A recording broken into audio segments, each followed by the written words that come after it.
Join Major League Baseball and the 30 clubs as we celebrate opening day. Show your team pride by wearing your favorite cap on April 4th and share on social media using #CapsOn for a chance to win prizes. Tune into all the opening day action April the 4th on ESPN. We've got 3 games on Sunday the 3rd, 4 games on Monday the 4th on the ESPN family of networks. And we've got Brandon Gomes in the game now for the Cubs. Already the 4th pitcher of the game for Chicago. Buster Posey leads it off and takes outside. Most of the infield now in shade. Shadows still a factor out in right field. And we're going to show you momentarily, as time allows, a little bit more about that Hayward-Bumgarner situation, because there might have been a little bit more to it. Detective Boone is on the case. You think you uncovered something? Well, I thought it was weird when they initially were like, oh, no, I wasn't talking to you, when it blatantly looked like Hayward was obviously looking out there. But what we were able to find in between innings is definitely clears things up a little bit anyway.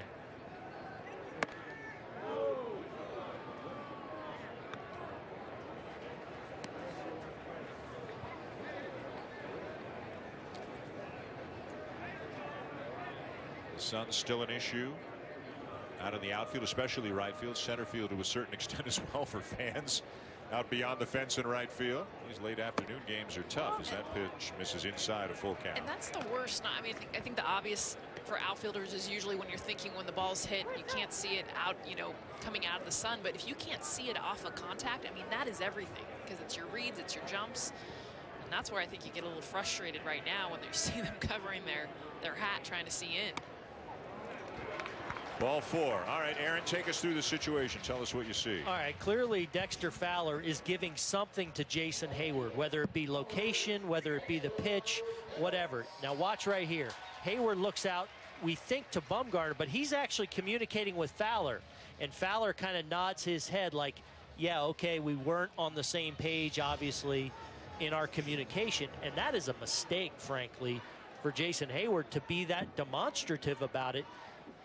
That's something you talk about when you get back to the dugout. If you're relaying signs with that, you don't want to let the other team know, certainly, or now the rest of the league, that, hey, you and Fowler are communicating something from second base to you as a hitter. Now teams will be on alert for that. It's something everybody does, but nobody acknowledges they do. No, I think you acknowledge, and I absolutely think it is part of the game.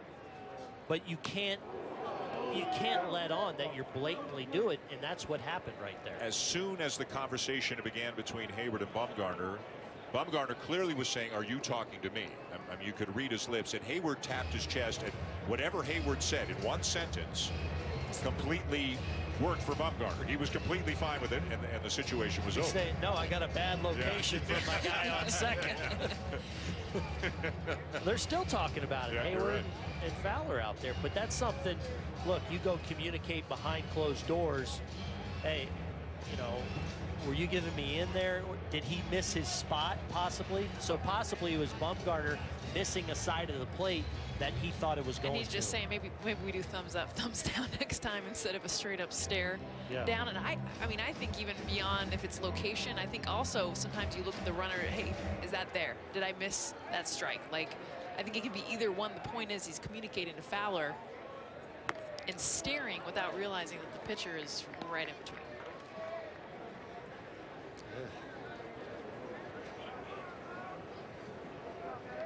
Hunter Pence is the batter. A base hit and a run scored. He's also popped out.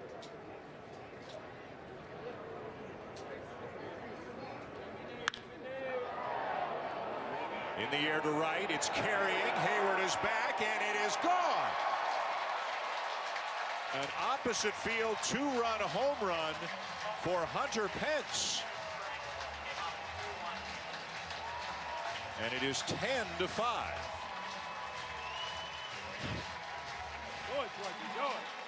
Hunter Pence cannot have the season start fast enough. He is on a home run tear. We saw him with a hanging breaking ball rifle a ball to right field earlier, and here he gets a fastball, four-seam fastball up around the belt. That short, compact swing just rides it out of here in this high desert air to deep right field. There's Brandon Belt. First pitch swinging and a fly ball to left for Bryant.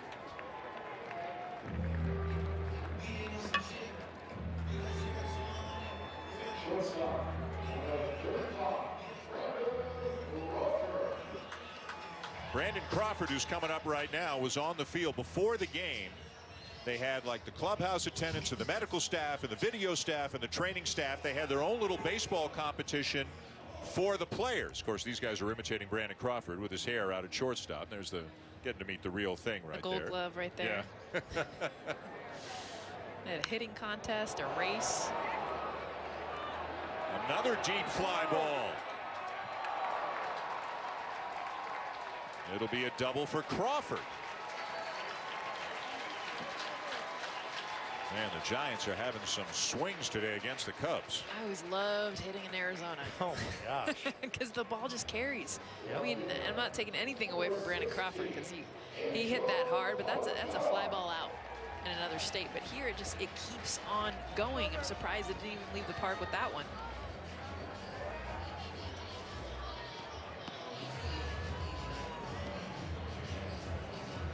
That's hard as an outfielder sometimes because you're going back thinking, I got this, because off the bat your read is that's a pop fly to me, and then it keeps going. You know, from the travel roster the Cubs provided us with, they have 7 pitchers with them today. Arrieta obviously was expected to go more than a third of an inning. They were hoping for probably 5, maybe 6 innings from him. So there's 1 out here in the 4th inning, and the Cubs are already on their 4th pitcher. So from what we know, they've got 3 more left. Mesa's not too far away. They're getting on the phone right now. Yeah. Hey, number 86, what are you doing tonight? There's Angel Pagan. Test out Chris Bryant's arm. That's right. Bring in Hayward. I mean, that throw to home. I think he could close you in the 9th.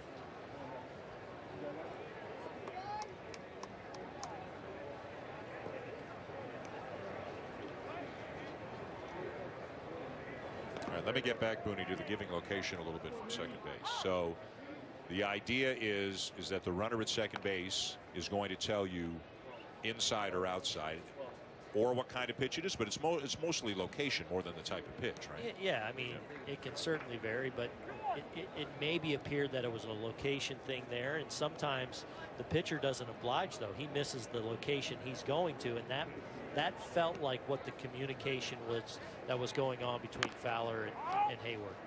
But he got a fastball, right? So he was obviously under the impression he was going to get either a breaking ball or a fastball in a completely different location. Possibly. It's impossible to know for sure, but there was definitely communication going on there. Well, it's a good thing they can both laugh about it. And if you got crossed up, it almost got in a huge fight with probably the one guy you don't want to get in a fight with.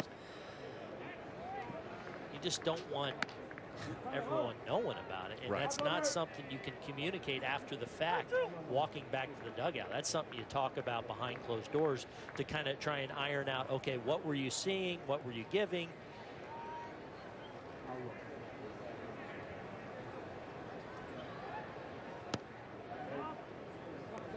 There's ball 4. Have you ever seen that where one teammate visibly looked at another teammate and said, you gave me some bad info there? In that kind of a situation? Probably. Yeah, I mean, there's probably been a level of frustration or like, hey, you got that one wrong. But it's not always caught on camera, where you definitely see 2 guys. And when you're so blatant about it to where the other pitcher gets involved because you think maybe he's talking to you. But the whole point's the subtleness. Yeah. I mean, as a runner at second, anytime I was given signs, it was like a right hand on my right knee means this side of the plate, left hand on my left knee means that side of the plate. It might do a scratch on my forehead, something off speed. I mean, you have those signals down, so the whole point is that no one else knows. There's Kelby Tomlinson, 0 for 2.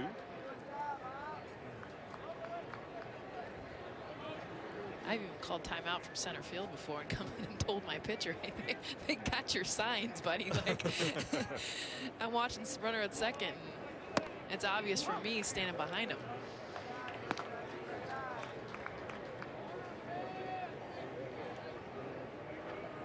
Well, that's the kind of thing, Aaron and Jess, although both of you guys say it happens a lot, you know, the team on the other side can get a little bit upset, even if they do it themselves sometimes. I mean,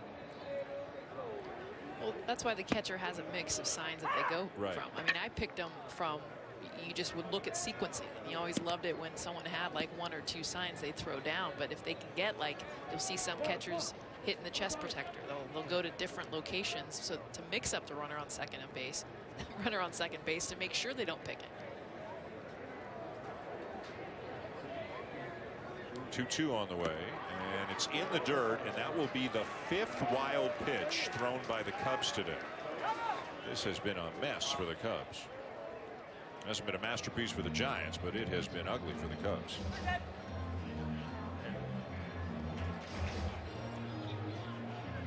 So the infield will come in again.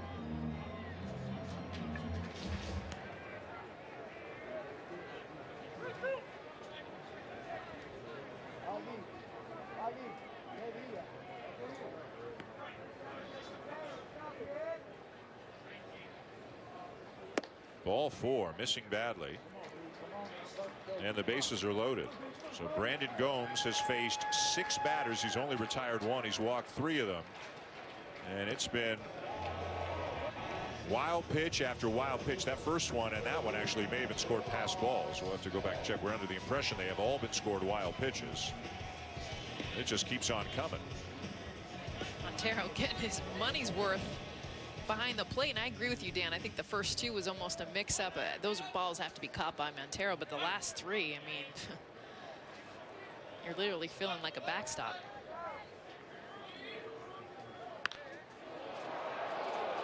Ball ripped foul down the right side. Booney, I just want you to know that if you and Dan have signals going on and you try staring at him to kind of like, I'm going to go Bumgarner on you. So make sure you guys get your communication down. I'm sitting in the middle. There's only one signal I give him. That's the Heisman. Just go ahead. And he knows that one. Yeah. I just want to put it out there. You talking to me? Yeah. I think I threw a Bitmoji at both of you with my signal today. Yeah, you did. Yeah. Didn't see that one coming. Nope. We might need a little intervention with you after the game tonight. Feeling a lot of anger. 1-1 on Span. 4th inning, and he's batting for the 4th time. Man. Gomes keeps looking down at the mound as if he's not comfortable where he's landing.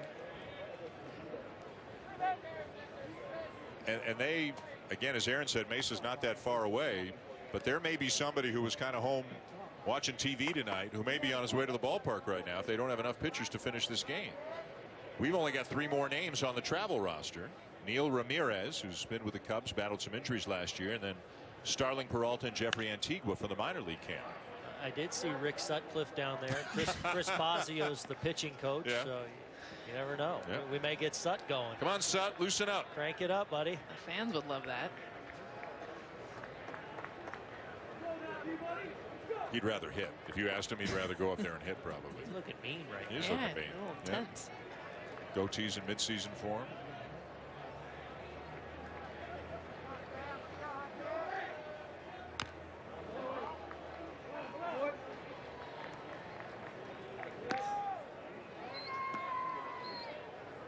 Giants have scored in every inning.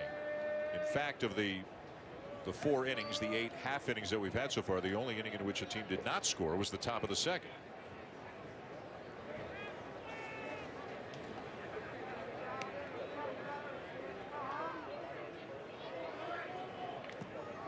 Another pitch in the dirt, and the count is full. If you're Joe Madden, you've got a problem right now. You know, Gomes has already walked 3, a number of pitches in the dirt. Might be on the verge of walking in a run here. He just, yeah, that look says it all. He just doesn't have many options right now. And there is somebody throwing in the pen at the moment. Left-hander, so it must be Antigua. Ball 4 and another run home.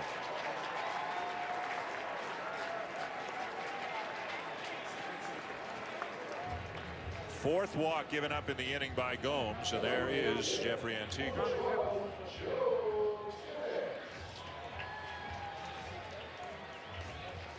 Cub pitchers have thrown 115 pitches to get 10 outs.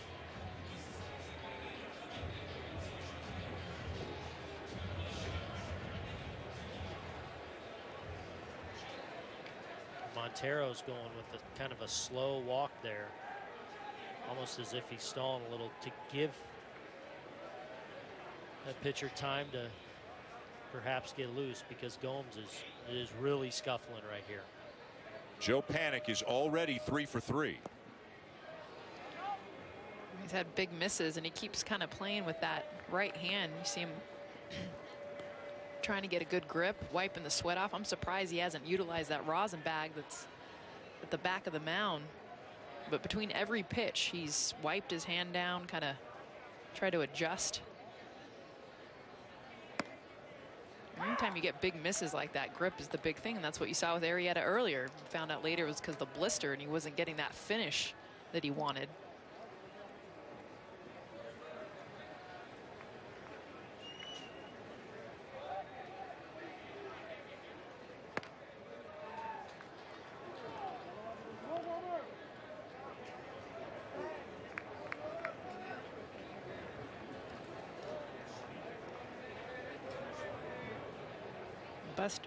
Joe Panik dealing with a little bit of sun too. You saw him getting him in the batter's box. Down and away, ball 3. You know, another thing that Brandon Gomes, from what I know, is typically a kind of a low 90s fastball. Several of these pitches, I think, are fastballs at 81, 82, 83 miles an hour. So you wonder if something's going on there as well.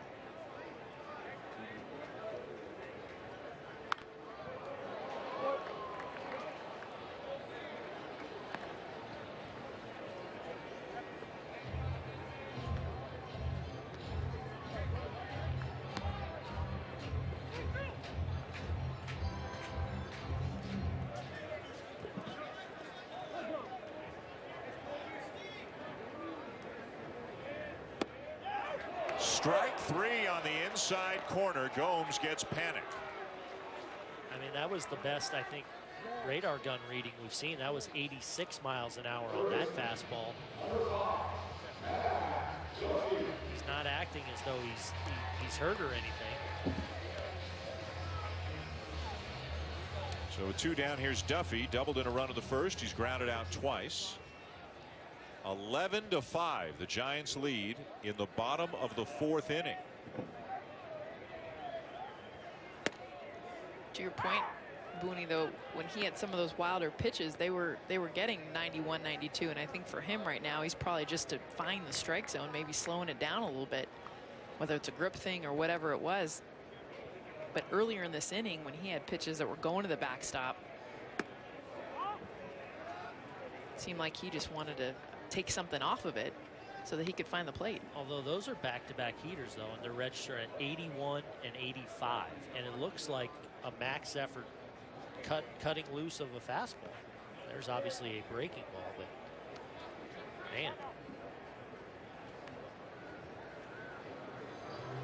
not a lot of good news in this one so far for the Cubs. On the mound, defensively, in terms of communication between Fowler and Hayward and that whole situation.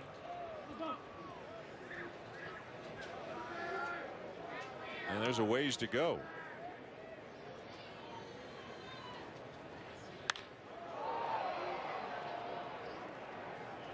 Playable for Hayward, and the inning is over. 3 more runs for the Giants. 11-5 at the end of 4.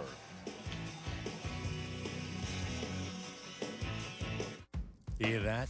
Yeah, you do. The only steak that sizzles like that is the big, juicy Outback natural cut bone-in ribeye. But why just listen to it? Come in and taste it for yourself right now. The natural cut bone-in ribeye at Outback.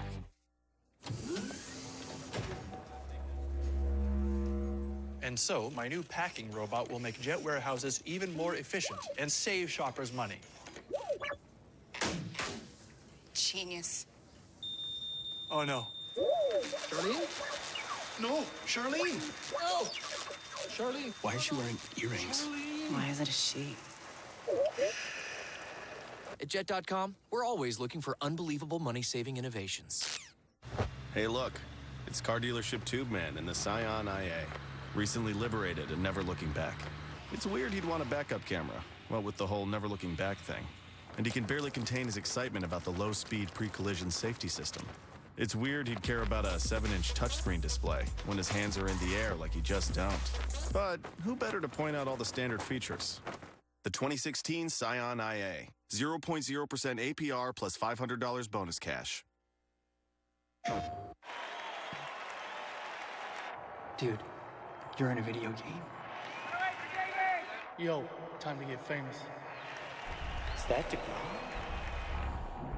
Boo. Keep your head in the game. Do you have what it takes? What if you get sent down? Into the show! Are you... Focus. Rated E for everyone. PlayStation.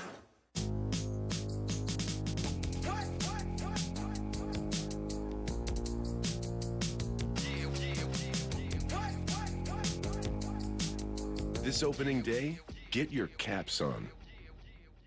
The Women's Basketball Championship Sweet 16 begins Friday at 7 on ESPN.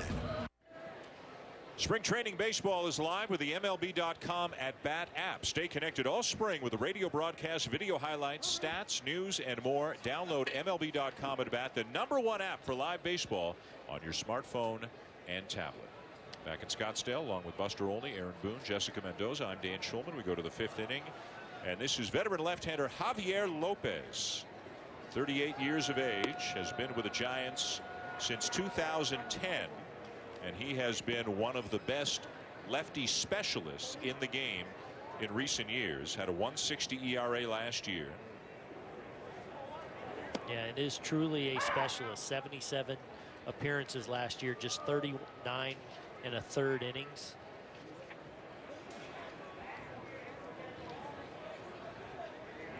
A lot of familiar names still in that pen, along with Lopez. Romo's been there forever. Casillas been there forever. A good little matchup for Rizzo too. Yep. Lopez known dominating lefties. They only hit a $112 off of him last season. Doesn't get a lot of strikeouts, but he can usually dominate both sides of the plate, especially the right side of these lefties.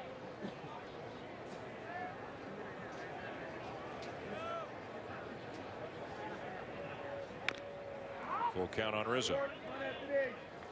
Rizzo's got an RBI single, and he's grounded into a double play. 11-5. The Giants lead the Cubs here in the top of the 5th inning.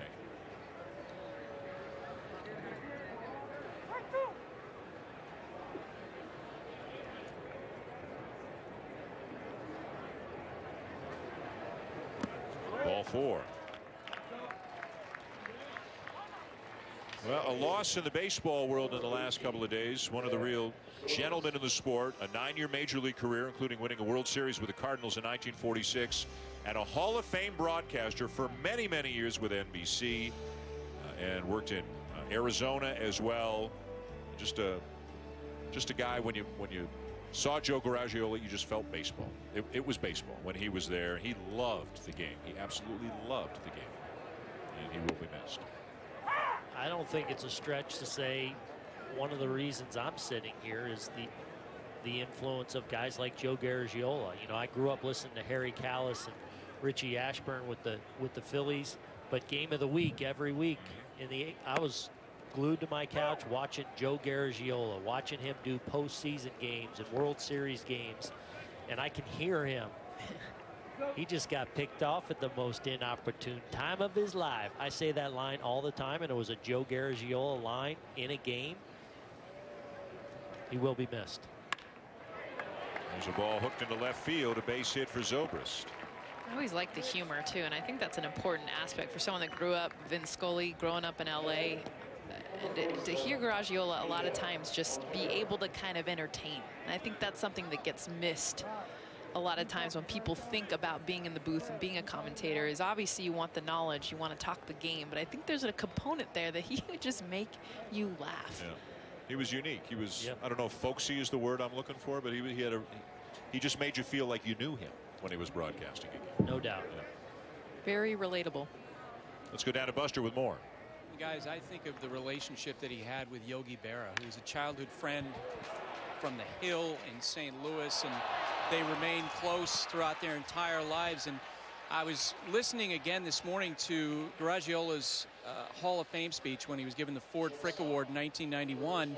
And he said that when he called Yogi to tell him that he had gotten this award, and of course Yogi by that point had been a longtime Hall of Famer, he called to tell him he was going to be Cooperstown making a speech. Yogi's response was classic Yogi, "What took you so long?" Meanwhile, Matt Duffy, Booney, you played third. You could see, do I go to third? Do I throw to second? He was waiting for the second baseman to get to the bag, and on a play where they could have gotten one, maybe could have gotten two, they don't get anybody.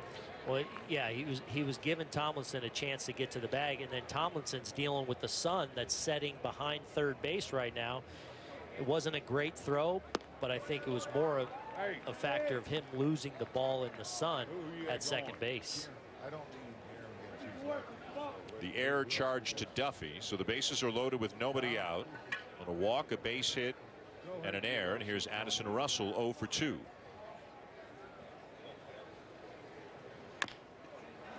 Chopper up the third baseline is going to stay fair, and it'll be a base hit. No play for Duffy as a run comes in to score.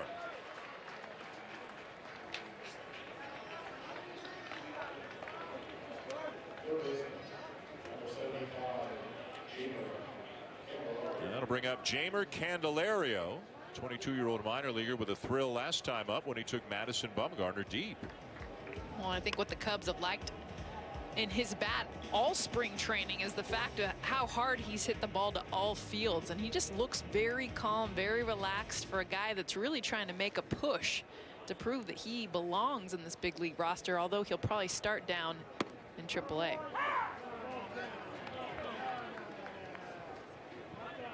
When you think about depth, it's a big word that gets thrown around. Obviously a lot now. You'll hear a lot more of it as injuries come into play early in the season, mid through the season, but the Cubs, man, they've got a lot of it. Into center field, a base hit. One run home on the play, everybody else up a bag, and it's 11-7. Good day for Candelario. Well, and it's a big deal. The guy that played in A-ball and Double-A to come on this trip against Madison Bumgarner with what is essentially the starting lineup for the Chicago Cubs, getting an opportunity to get these at-bats, I think speaks to how highly Joe Madden and the Cubs think of him. And he's handled himself obviously very well this afternoon. Another RBI there. So a meeting on the mound is another one of the Cubs' bright young prospects, part of the next wave of future Cubs, comes to the plate. Wilson Contreras, a young catcher they are very, very excited about. When we talk about depth, though, the thing is where do these guys begin to fit as they come up? And you think about Contreras, the Cubs are looking like they're going to have 3 catchers already. With Ross, with Montero, with Kyle Schwarber, who isn't here today, who plays left field, but it's also a very good catcher. And then you got this stud, who's just proven that he is somebody that's going to be an impact catcher for this team. Well, you know, it sounds like maybe we're starting to enter into a little hyperbole here, but because we've talked a lot about Candelario, but this is the guy that they feel like is a future star behind the plate. All the tools, offensively an outstanding hitter, but all the things you like to see from a receiving standpoint, from a throwing standpoint, from an investment in putting in the work kind of in the classroom, so to speak, to really get on the same page with pitchers and understanding game planning and calling games. They feel like maybe a year from now, you're going to start to see him behind the plate. But there's some natural humility that these guys have to have. And a lot of times when you get a top prospect, they've been good their whole life. They've been told how good they are, and the path is just kind of paven for them. For these Cubs, a lot of these guys that are studs, the path isn't necessarily there. It's blocked, and they have to earn their way. They have to prove themselves because there's a lot of studs ahead of them. But I think it keeps them a little bit more humble than they might have naturally been just coming through. Did he go? Yes, he did, and the count is full. Contreras is walking away. He thought he had struck out, I think. No, here, can I come back? No, I think he's part upset a little bit at the call, part upset at himself that he expanded his strike zone. Kind of an off-speed pitch there off a lefty. Slowed this thing back down. And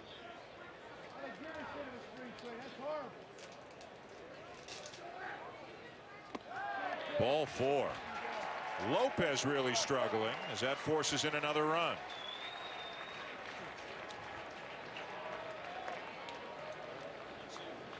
And Bruce Bochy's on his way to the mound. Javier Lopez, there was an infield hit, there was an error, but also 2 legit singles, a couple of walks, and he does not get an out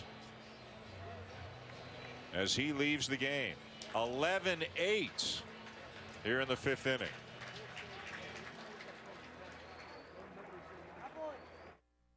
A Masters Moment, brought to you by AT&T. 1960, 30-year-old Arnold Palmer birdied the final 2 holes Sunday, giving him a 1-stroke victory over Ken Venturi. It was Palmer's 2nd green jacket and the 2nd wire-to-wire finish in the history of the Masters tournament. 1960 also marked the introduction of the par 3 contest, which was won by Sam Snead with a score of 23.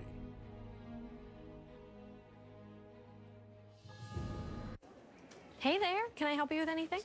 Hey, Siri, what's AT&T's latest offer? Oh, I don't think that Siri right now, switch to AT&T for an iPhone and get 1 free. Wow, is that right? Yeah, it's basic. Yes, that is the current offer from AT&T. Okay, Siri, you don't know everything. Well, I know you asked me to call you the AT&T hostess with the most... Okay, shut her down. Turn it off. Right now, buy an iPhone and get another 1 free when you add a 2nd line. There's a lot to see at Nissan now.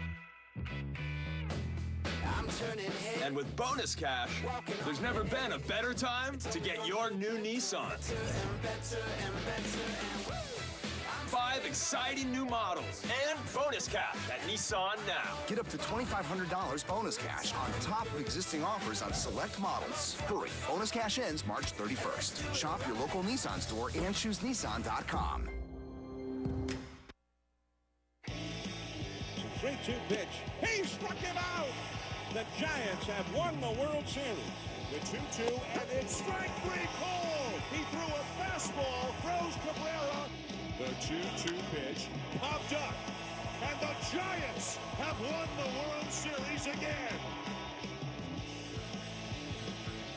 So they won it all in 2010, 12, and 14. They got high expectations heading into 2016. Can Bruce Bochy and company be the last team standing again this year? They certainly consider themselves a contender. And even though the starting pitching specifically has not been great for them here in the spring, it's hard to disagree with the fact that they're a contender. Bruce Bochy, one of just 10 managers in Major League history to win 3 or more World Series. Left-hander Josh Osich is into the game for the Giants. After Javier Lopez did not record an out, Osich went 2-0 with a 2.20 ERA in 35 appearances last year for San Francisco. He had a velocity increase too last season, about 4 miles per hour on his fastball. He's got a nice circle change. Neutralizes these righties. But I think command has probably been the theme. Both sides, pitchers here in this game at least, has been an issue.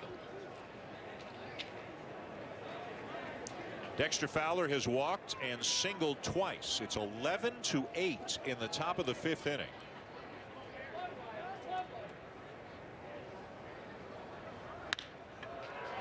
And another ball that skips into the outfield. 1 run home. Here comes the throw from Pagan. It's cut. 2 runs will score, and it's 11-10.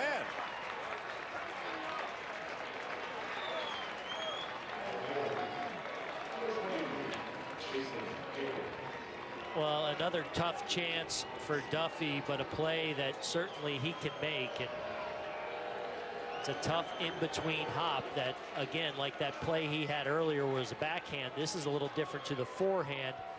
You know, he kind of lays back just a little bit, and it turns into an in-between hop again. If he works hard to fight through that short hop, it turns into an easier play. But a tough chance nonetheless. There's Jason Hayward. Think he's getting location from second base? Just asking. Nah. No. Doesn't want to put Contreras, the kid, out there at second in that situation.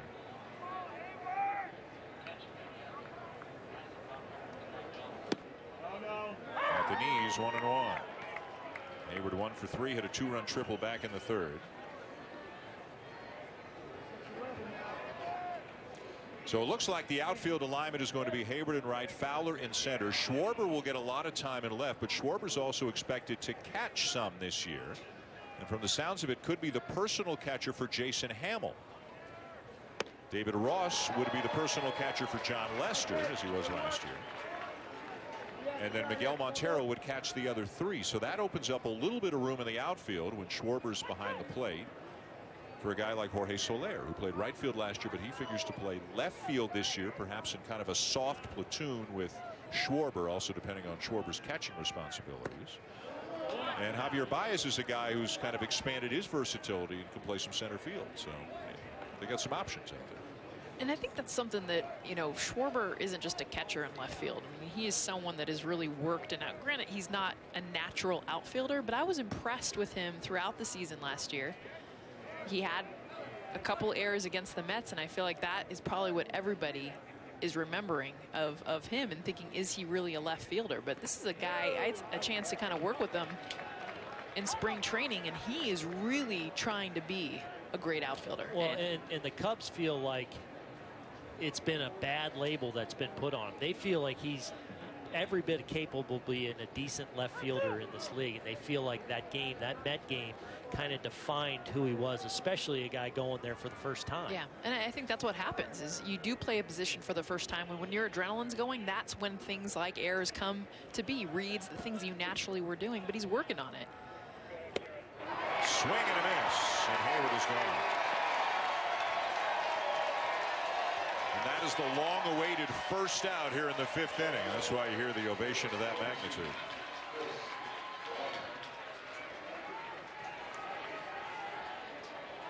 And they probably don't like Hayward because they may not know exactly what happened last time. All they know is they think he stared down. That he ticked off Bumgarner.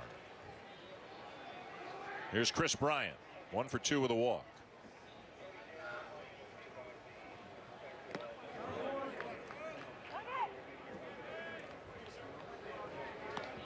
Osich, another one of those guys that figures prominently in this, which should be another good bullpen for the Giants. He struggled this spring, but he kind of burst on the scene and established himself. Hard throwing lefty, as Jess mentioned, but they want to get him rolling here these final days of spring because he can be a key cog in that bullpen core. And that's why I think watching him just these last few pitches, last few batters, I should say, is just trying to establish against these right-handed hitters with that fastball, then coming back with the circle change. Does a good job. Same arm speed, making them look almost like identical pitches.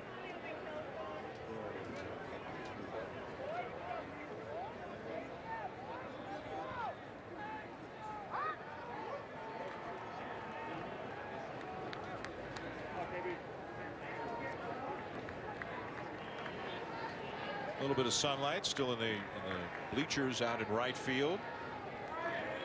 Closing in on 6:30 local time here in Arizona, 11-10.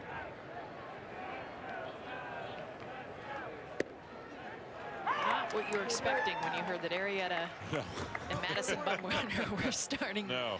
Can we redo our open, Andy? Yeah. We're thinking Bumgarner, Arrieta, they're going to get 6, maybe get into the 7th inning today. I think the Cubs thought the same. And they piled up the bus with not too many pitchers. And the crowd today, I mean, there was a line down the street to get in early. The packed house. And now that sun starts to go down, I'm seeing a lot of short sleeves out there in the desert. A little temperature drop once that sun goes down. You have to pull off that jacket on. You got a jacket? Something in the bag. Yeah. He wore sleeves 4 days ago in Florida. Yeah. A little breezy.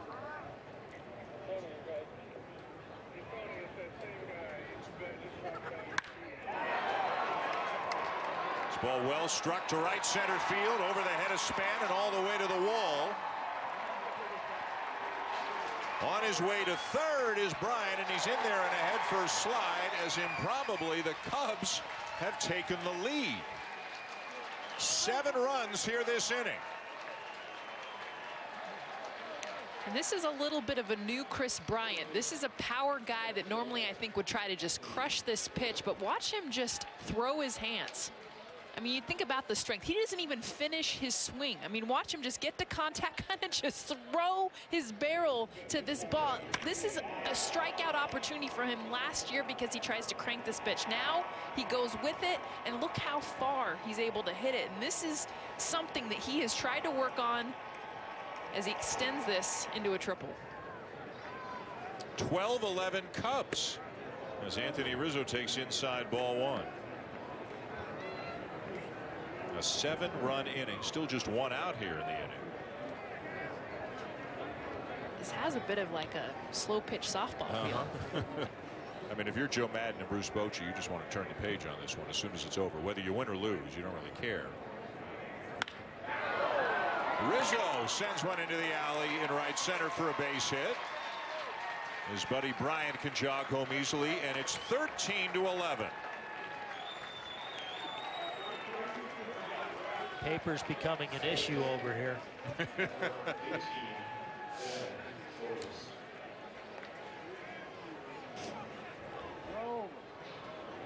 Rizzo is dropping the barrel, goes down and gets this pitch, the length of his swing, that extension, and they're just having fun right now. A lot of times you make this bus trip, not that it's a long one, because you want to get your at-bats. As you see Rizzo get picked off of first. And eventually they get him 1-3, 6-3 on the putout. But you can tell right now, I mean, these hitters, the reason why at the end of the day they're here is they want to get their timing. They want to get their at-bats. This team is known for their offense. And if you talk about pressure and where it's at, it's on these guys to be able to perform. So right now they're getting extended at-bats. Only the 5th inning, and they're already all the way through the lineup. So 2 down and the base is empty now for Ben Zobrist, who's 2 for 3.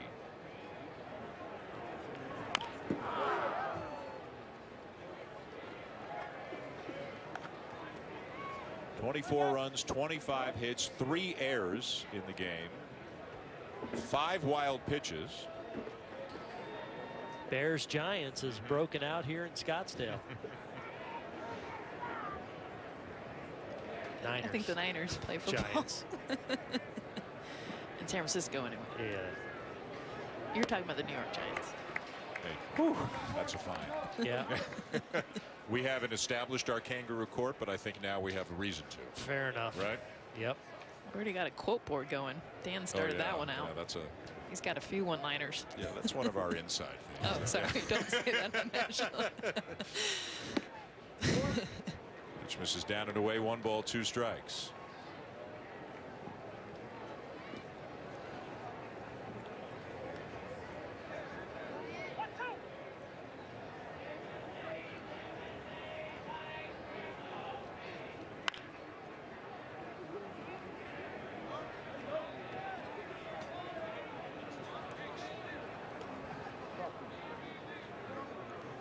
It all gets started a week from Sunday, the first game of the regular season this year.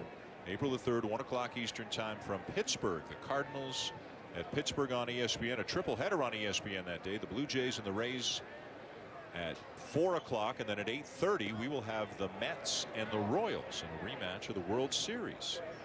And 4 games on the ESPN family of networks on, I guess, the traditional opening day, the Monday. We will be in San Diego to see the Padres host the Dodgers.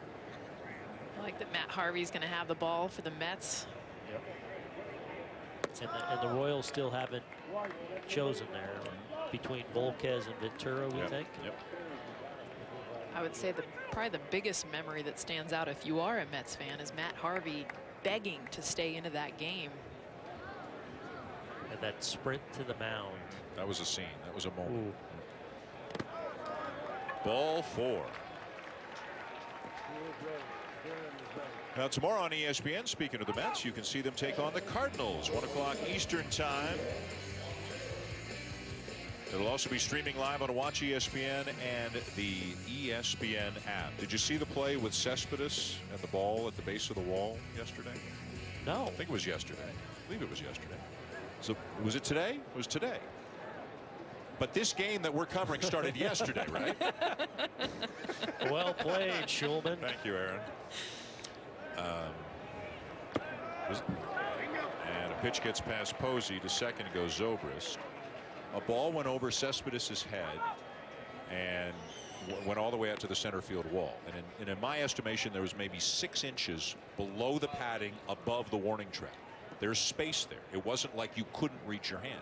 And the ball rolled under there. But it was visible, playable, accessible. And Cespedes got back to the wall and put his hands up like it's in the ivy or something, like I can't get it.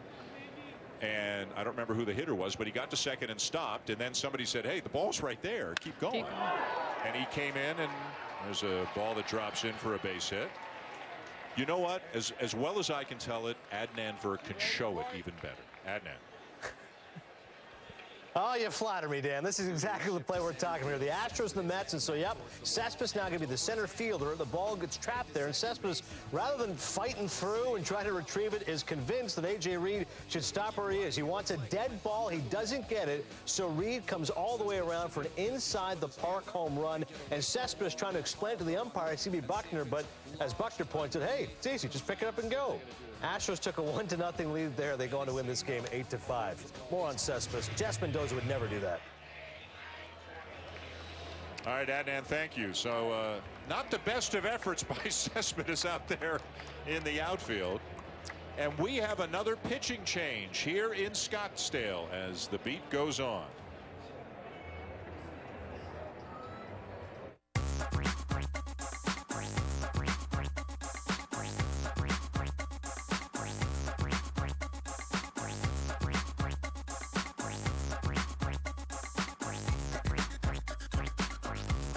Critics are calling Allegiant the best movie of the Divergent series. Go, go! Hold on! Allegiant, rated PG-13, now playing. When I have an idea brewing, anything is possible. You start where it all began. You think about where you've been. You decide where you're going. You consider the flavors. And then you bring them together to create something new. There's inspiration all around. You just need to know how to see it. Blue Moon, artfully brewed with Valencia orange peel and a touch of coriander. Something's brewing.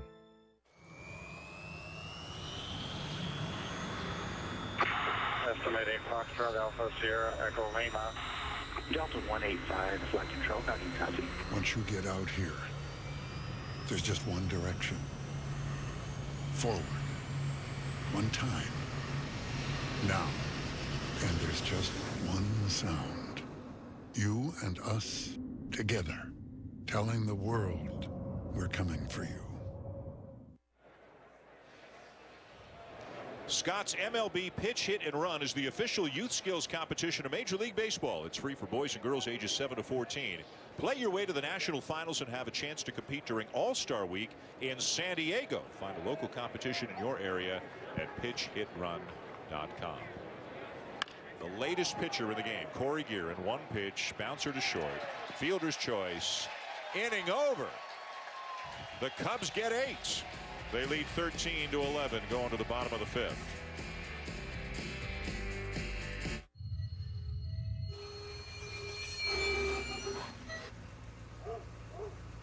You do know the experts at Midas will tell you when he's fixing now and what can wait, right?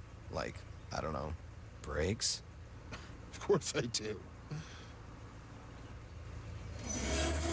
Get the Midas Oil Change Plus with tire rotation for only $19.99, up to $5 disposal fee. Use your Midas credit card and get $20 back by mail. Get an appointment at Midas.com. This is shaving. A blade. Many blades. Sharp blades. Blades here, blades there, some over there. Whoa. That's not another blade. This is shielding. With lubrication here and here. The new Gillette with Pro Shield lubrication before and after the blades. Shields from irritation for a close, comfortable shave. The new Pro Shield from Gillette, the best a man can get. And one Pro Shield refill gets you up to 1 month of shaves. It's the best time of the year. Time for the Can-Am Spring Fever sales event. Get a cash rebate of up to $2,000 on select models. Or get the Outlander L starting at $59.49. Don't miss the Can-Am Spring Fever sales event. Only until April 30th at your local dealer. Can-Am, the ride says it all. When first baseman Anthony Rizzo isn't playing baseball, he uses MLB.com at bat to read about baseball. He's so good. Listen to baseball and watch live baseball. Jonesy! MLB.com at bat, the #1 app for live baseball. Into McCutchen, a walk-off homer. It doesn't get much better than that. Bautista drives it. Gone! That's a web gym tonight. Matt Harvey struck out the side. And the Kansas City Royals have won the World Series. What a day it's going to be. A week from Sunday, a triple header on the ESPN family of networks. Cardinals and Pirates, Blue Jays and Rays, Mets and Royals. Getting your 2016 Major League Baseball season off and running. A new pitcher, Jeffrey Antigua, comes in here in the bottom of the 5th. It's 13-11 for the Cubs. Antigua, 25 years of age, split last year between AA and AAA, both as a starter and as a reliever in the Cubs organization. First batter he faces is Buster Posey. This ball carrying, but just shy of the track. One down. Let's go down to our Buster. Buster Olney. You guys, Madison Bumgarner just got done speaking with reporters in the clubhouse. He didn't want to do an interview on camera.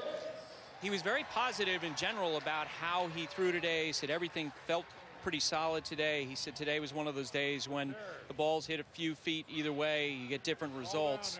And he was asked about that play with Jason Hayward. He said that Hayward said to him, "I wasn't talking to you."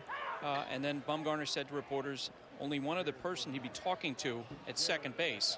It looked like he was upset with him. Only one reason for that. And a reporter followed up and said, do you think that's kosher, the idea of relaying signs in that way? And he said, no, it's not. Might want to be a little bit more discreet. He never changed tone. As you guys know, Madison is generally understated. He talked about going forward that his next step is to build up his pitch count. He's hoping to get up to 90. He felt like he did a good job today, guys, of building his pitch count, and he said his foot felt fine. So physically, he felt very good today. All right, Buster, thank you. Great information. So Bumgarner absolutely correct, as Aaron said in his assessment, of you might want to be a little bit more discreet about that. And if you weren't with us a little bit earlier, here's what happened. Hayward struck out and kind of made a motion, stare, a little motion with his chin, lifting his head a little bit. Bumgarner thought it was at him after Hayward struck out, but it was actually out at Fowler because Fowler had apparently relayed something incorrectly, location or pitch type or something like that. Bumgarner thought it was at him. Hayward said, no, I wasn't talking to you. I was talking to Fowler. What a mess. But so there's Bumgarner saying, guys, no, it's not okay to do that.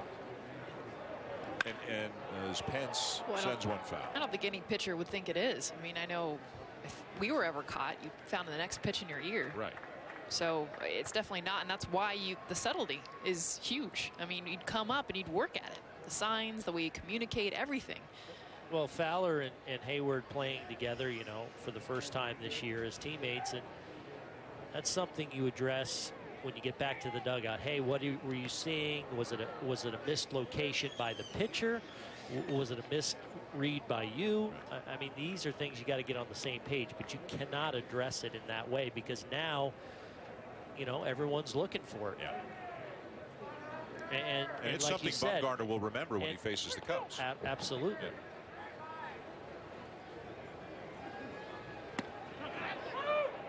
Didn't go, and it's ball 4.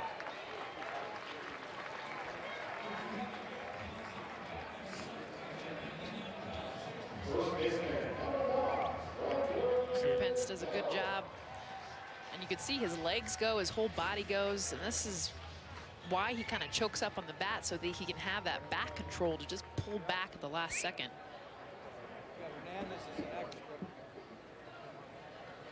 So now Brandon Belt, the infielder's not a full shift, but definitely shading over to the pull side of the field. Belt has walked, doubled in a run, and flied out. Makes the breaking ball down and away for ball one from Antigua, the 5th pitcher of what we believe is 7 pitchers that the Cubs have. They didn't expect Arrieta to only go a third of an inning because of a blister. So either they're going to get more pitchers here, or they're going to extend a couple of pitchers beyond where they're comfortable, or this game may not go 9. We're going to speak with Joe Madden between the top of the 6th and the bottom of the 6th. We won't go to break. We'll talk to Joe Madden as we did with Bruce Bochy earlier, and we'll ask him. Other changes for the Cubs. Contreras stays in the game to catch, and you can see Kawasaki there at short. Munenori Kawasaki, the former Blue Jay, in at short for Addison Russell. Let's go down to the dugout. Buster's with Buster. Buster, what did you think today about Madison Bumgarner and his work?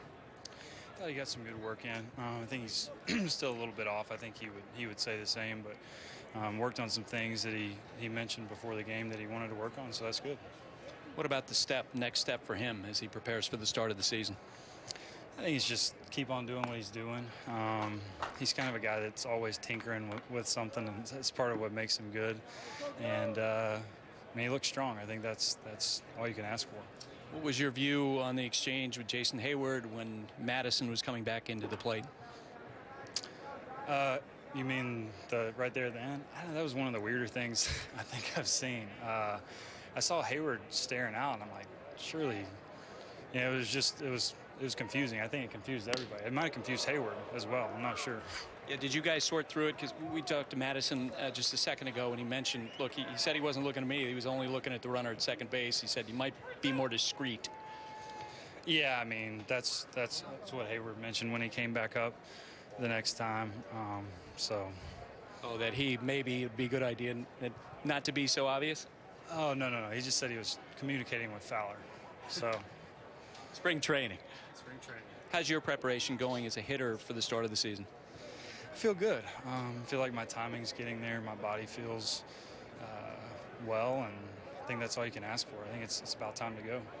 Yeah, I've talked to a lot of players today who basically are saying the same thing. Hey, these are the dog days. Let's get going. Yeah, I think it seems like it always happens that last 4 or 5 days that you're here, and then we'll go back to San Francisco and get some exhibition games, and those will have a little bit more intensity, and that cool air will feel good to everybody. Buster, thanks. Guys, back to you. All right, Buster. And Buster, thank you. Do you get the impression Buster Posey really didn't want to comment too much on what was going on out there? It was almost like he was trying to help out to make sure that he didn't say what Hayward was actually trying to do. I think it's even possible that he's not aware of what was happening, though, yet. That he wasn't aware of the yeah. But he said Hayward came up the next time and said I was communicating with the runner. I just think he's a nice guy and he didn't want to be in the middle of it at all or admit to, even though he wasn't was really definitely a part of avoiding the question. Yeah, that's I for think sure. so, It took Buster 3 times to get what really happened. But our Buster doesn't take no for an answer. Our Buster's a bulldog. Yeah, he is. Yeah. Brandon Crawford has walked, struck out, and doubled. 13-11 Cubs, bottom of the 5th. Runner at first, 2 down. How about a guy we haven't talked a lot about, but I feel like is one of the most underrated shortstops, and he won a gold glove last year. I mean, I just feel like when people talk about who the best shortstops are in the game, Brandon Crawford's name does not come up enough, and it should. And he hit 21 home runs last year, his Silver Slugger winner. In addition to that gold glove, I mean, this is a guy that really kicked it up a notch last year, always known for his defense, going back to his UCLA days. But his hitting. Well, the Giants know about it. Awarded him with a big contract this offseason, knowing that he is going to be the guy and a key cornerstone guy of what they hope is a championship run again here in 2016.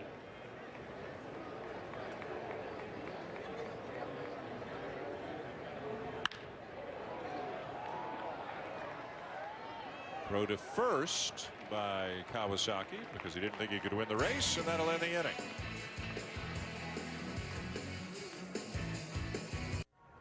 Now that's a cute baby. Kind of looks like a spider monkey. You can hardly tell that's a toupee from this angle. You don't have to be free with your thoughts just because you get a free credit report at freecreditreport.com. You know, you guys look just like brother and sister. Get your free credit report today at freecreditreport.com. No credit card required. He doesn't like that. You're here to buy a car. What would help is simply being able to recognize a fair price. That's never really been possible. But along comes a radically new way to buy a car called TrueCar. And now it is. TrueCar has pricing data on every make and model. So all you have to do is search for the car you want. There it is. Now you're an expert in less than a minute. This is how car buying was always meant to be. This is TrueCar.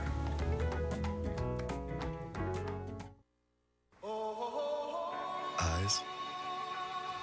Toes. Noses. Hormones know too. Dogs know. Kids know. Kids who think their dogs know.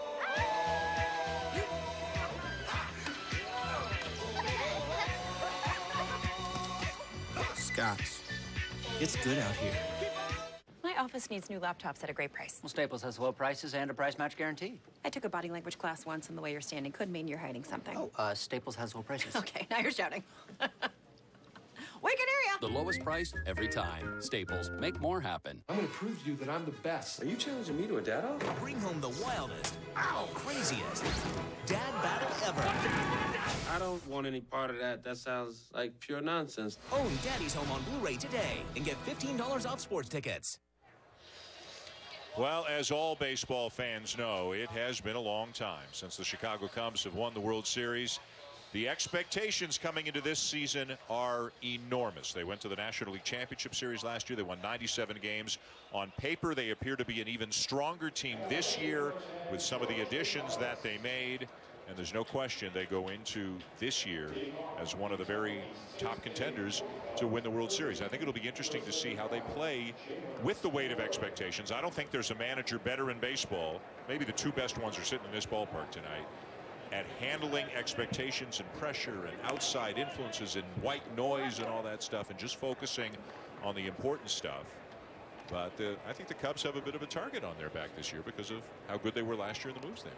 A bit. I mean, I think it's gigantic. And this is the team everybody is talking about. And I think not only because of the offseason trades and the fact that they have a Cy Young winner, the Rookie of the Year, more importantly because of that drought, because of the history. And that's something that I think our country as a whole is getting behind. And I think as they show throughout the season, it's just going to get bigger and bigger and bigger. Whether they do well or not, it's going to be news. But how Joe Maddon thus far has handled it, spring training has been fun. It has been relaxed. I've spent about 5 or 6 days out at spring training practices where they're breakdancing and they're got ninja warriors and they have a mime a couple days ago. I mean, he's trying to make it loose and really, you know, knowing when to focus, but also, hey, baseball's fun. Candelario, first pitch swinging off gear and a grounds out. Well, here's what you're talking about. This is earlier in spring training where the Cubs are letting it go. Now Joe Maddon, he'll get serious when it's time to get serious, but there is no manager in baseball who brings more of this kind of an attitude to his team than Joe Maddon. When you got John Lackey jumping in. That's a good point. Yeah, that's a good point. Yeah, and to Jess's point, yes, they have had a lot of fun, but you look at this roster, and I think, you know, we think of it just as being this young, talented group. It's a nice blend of veteran players that you would characterize as stoic and stern and serious. But I agree. I think in the city of Chicago, with it being the Cubs and all that comes with 1908, he is the perfect guy to handle all the outside distractions and allow this team to focus on baseball between the lines. All right, let me ask you both a question. when you make your picks in the next 5 days, will you have the Chicago Cubs winning the World Series this year? Have you decided if you will have the Chicago Cubs winning the World Series? I don't. You don't. And I think, to me, I think watching them last year, a lot of that had to do with the fact that it was fun because there was zero target. I mean, the Cardinals, the Pirates were ahead of them, having tremendous seasons. The Cubs weren't. They were early. They weren't expected to be as good as they were. And so they were the underdog. It is different, and I think it's an adjustment. Doesn't mean they're not going to be in the playoffs. Doesn't mean that they won't be in the World Series. But if I were to pick them today, which isn't really fair because it's March, to win the World Series, I would not. I would not either. I mean, they're one of 8 or 10 teams I'm probably considering, but no, I probably won't in the end pick them. I think the bigger point that I try to make right now to Cubs fans is we've seen them have very good teams over the years, kind of come in and out of contention. What Theo Epstein has now built looks to be incredibly sustainable. Right. This isn't going away, and it absolutely feels like it's going to happen. Whether it's this year or not, you know, obviously the expectations are through the roof, but this team is built to have a chance to be great for the next 10 years.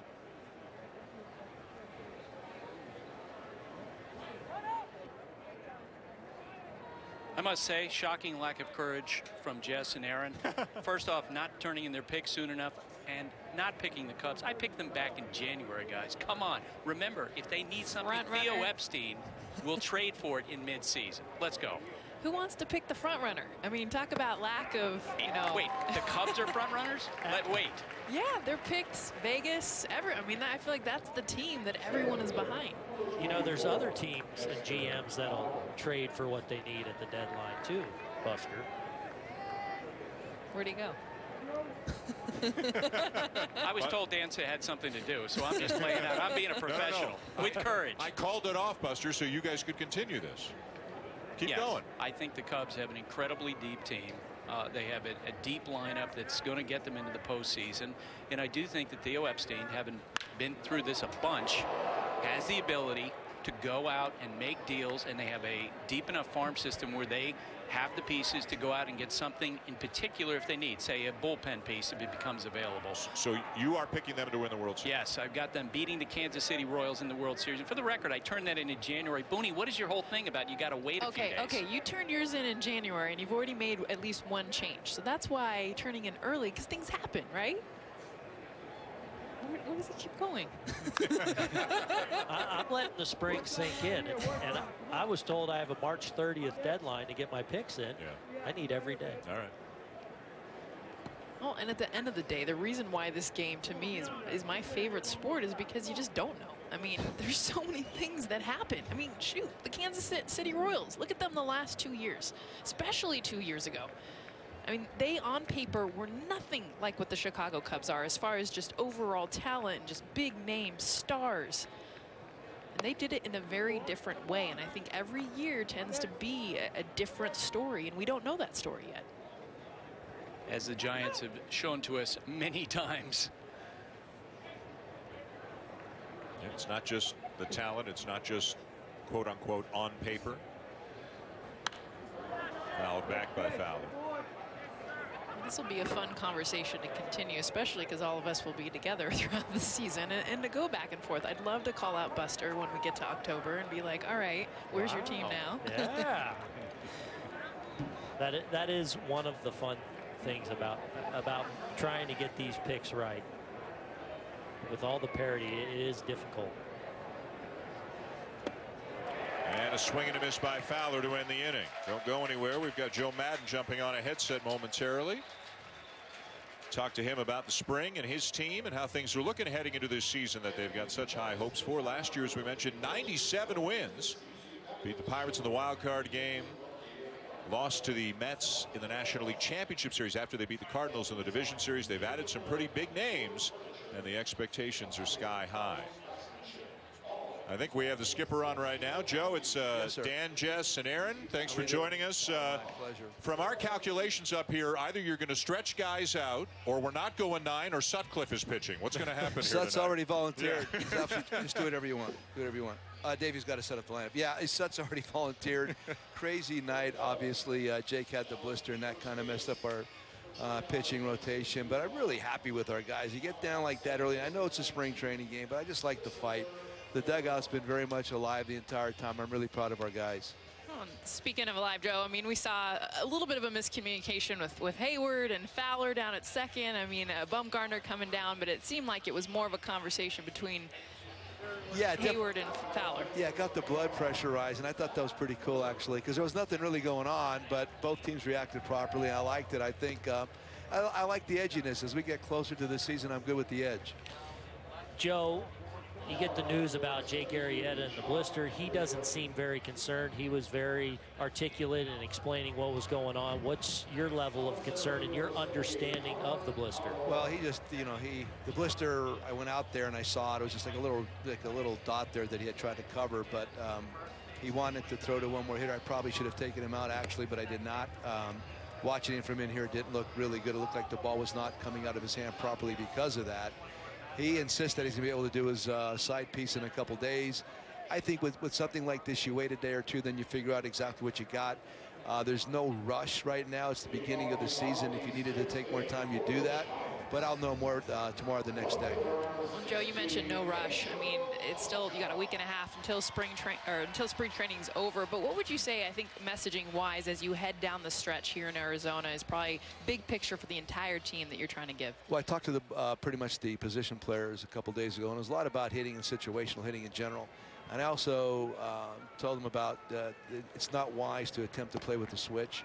In other words, just to try to turn it on opening day or flip that switch up. I prefer dimmer switches where it just like it's a little bit less bright and you turn the intensity up until you get to the point where you're ready to start the season. Because I mean, my experience is that you have to get off to good starts. It's really important to get off to good starts. When you get in a good division like ours and you have to play from behind constantly, I'm talking about standings, it's hard. It's not easy. It takes a lot of energy to come from behind.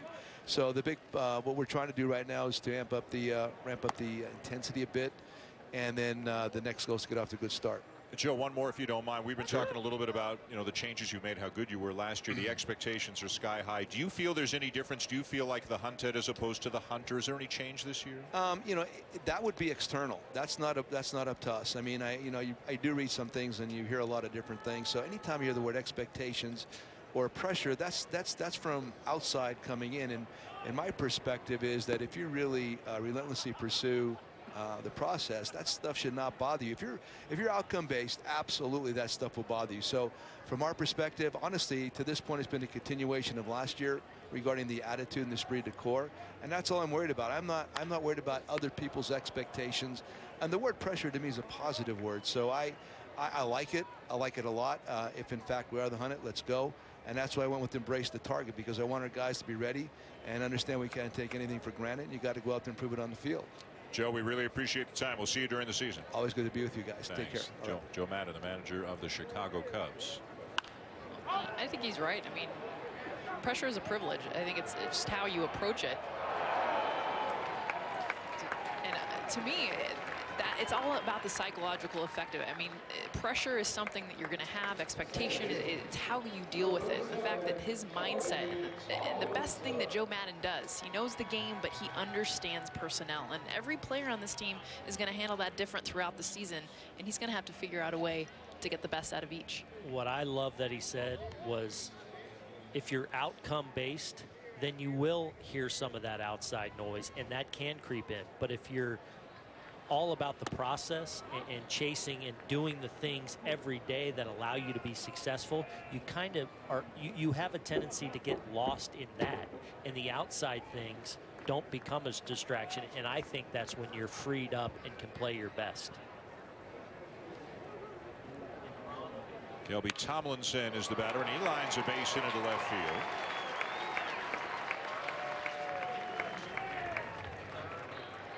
All kinds of changes for both teams at this point.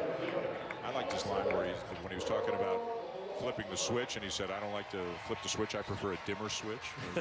Brightness, I mean, he just says things that, yes. How many managers have said esprit de corps in an interview with us? Or, yeah. That doesn't happen very often. Yeah, I had to my eyes shuddered a little bit at that, and I did drink that in for a minute. Yeah, and I'm okay. I've come to. Yeah. Gregor Blanco steps in now for the Giants, and it looks like with the acquisition of Span, Pagano moving to left field. Blanco, who at times has been a regular, at times has been a fourth outfielder. At the beginning of the season, while everybody's healthy, he's a fourth outfielder, but he's obviously played a lot for the Giants over the last few years.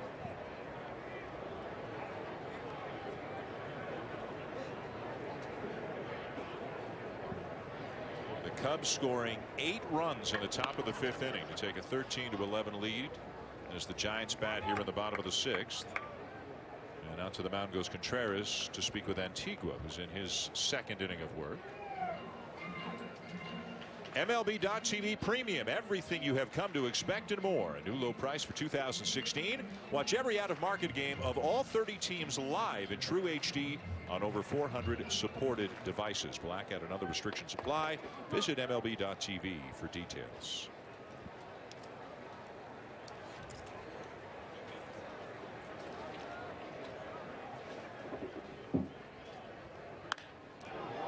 Sky-high fly ball to right field. John Andreoli lost it in the twilight, and it drops in behind him. Boy, right field is not the place you wanted to be here in this game.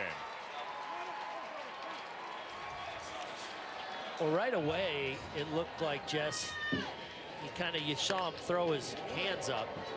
It wasn't overly demonstrative because he's probably thinking, I'm moving to my left, so I have no help. Yeah. Oh, and the biggest thing is it goes above the lights. That's the thing with here. It's a lower light because it's a smaller stadium, but on a sky-high ball like that, you completely lose the ball in the sky, and that's exactly what happened. He's trying to find it. When it comes out, he's about 6 feet off. Well, and darkness hasn't entirely taken over, and that's a time of night, as an outfielder can be difficult, but as an infielder, we were always taught, and this is typically the time of day where you will start a normal game during the year, a 7 o'clock game. And as an infielder, we're always taught as soon as that ball goes up, you point, because it's typically a difficult time for outfielders to routinely pick up the ball.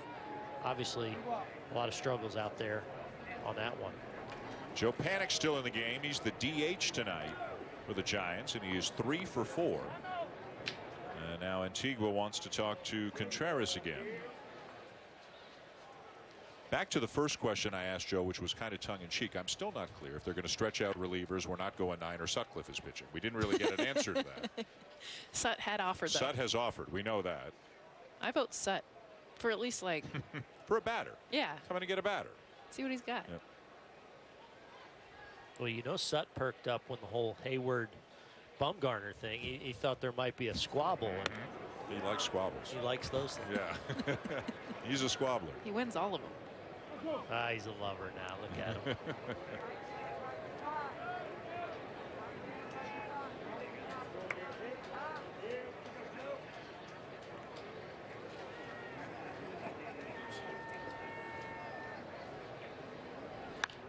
Fouled back.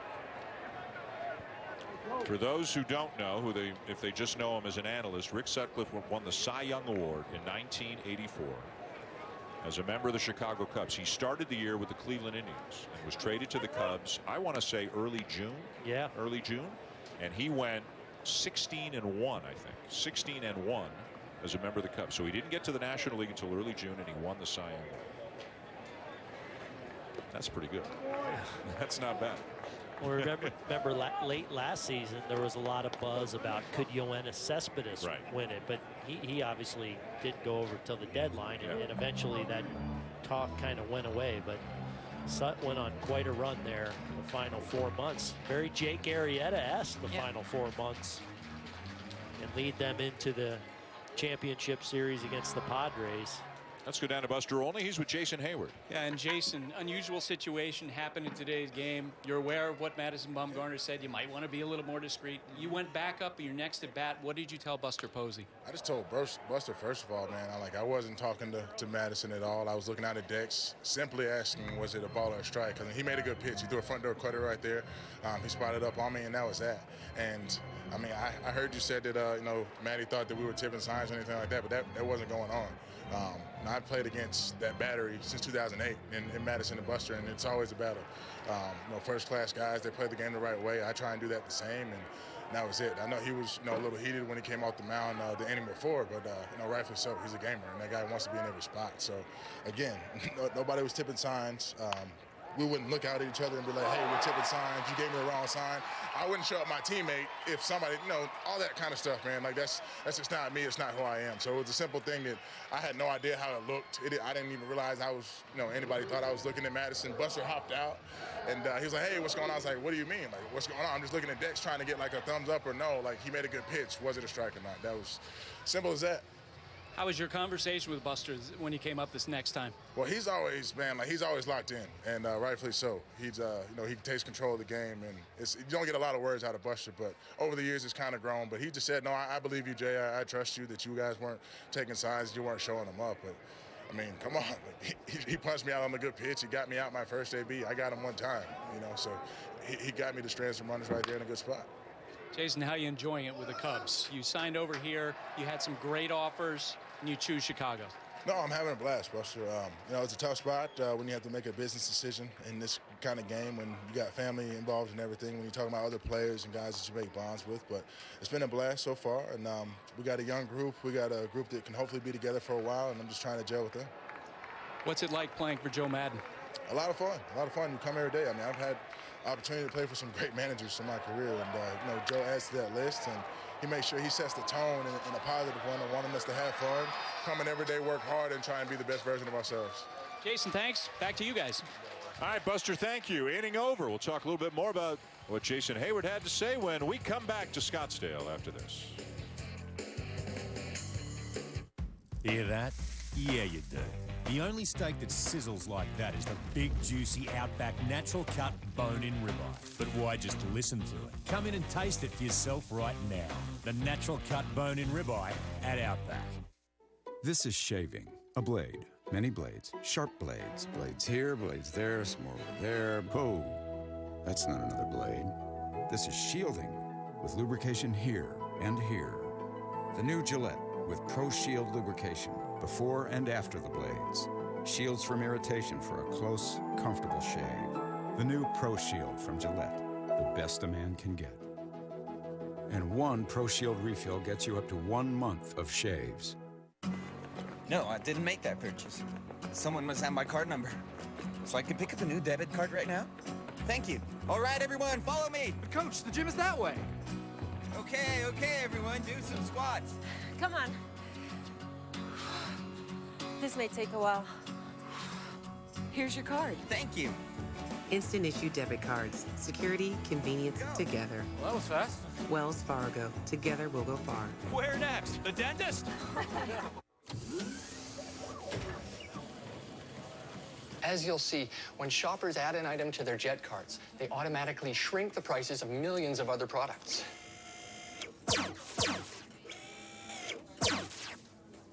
Very impressive. Whew. It's got a little kick to it. Sir, I can't hear you. Nice shirt, Craig. At Jet.com, we're always looking for unbelievable money-saving innovations. Alongside John Kruk, Jim Bowden, and Adnan Burke. Highlights from today, including Giancarlo Stanton off Tommy Malone, Crucky. Yeah, watch the people with the umbrella. They're looking up like, oh, boy, we ain't going to catch that one. It's going over the roof.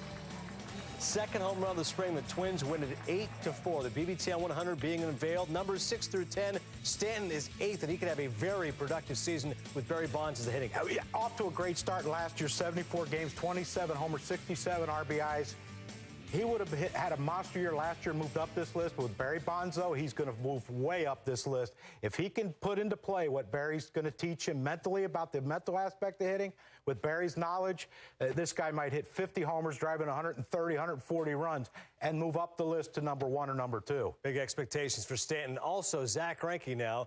He got a big contract as well, Jim. He's number 6 overall. Yeah, and interesting because he finished behind Jake Arrieta in the Cy Young Award voting. But here in the top 100, he finishes 3 slots ahead of Arrieta. Remember last year, 21 starts, he gave up 1 earned run or less.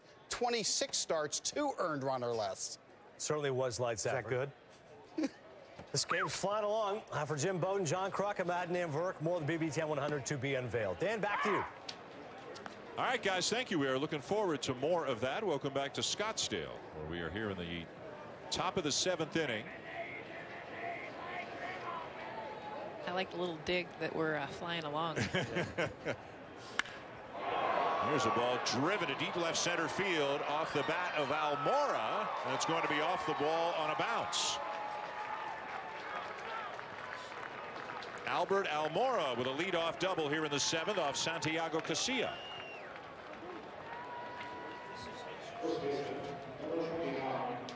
Casilla, the closer for the Giants, and had a very good year last year.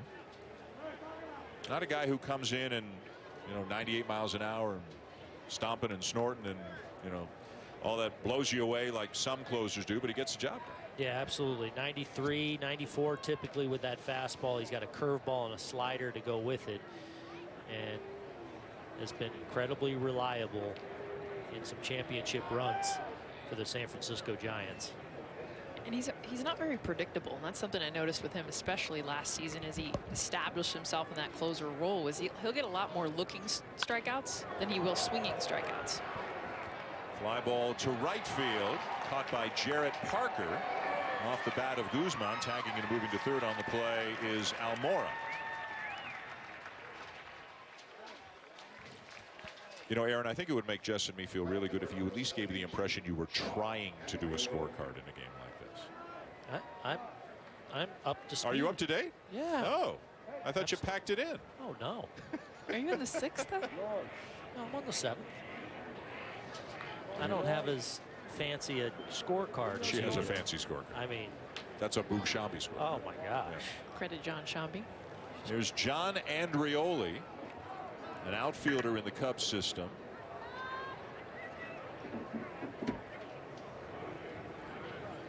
Andrioli, 25 years of age, was at AAA last year where he stole 33 bases, hit 277.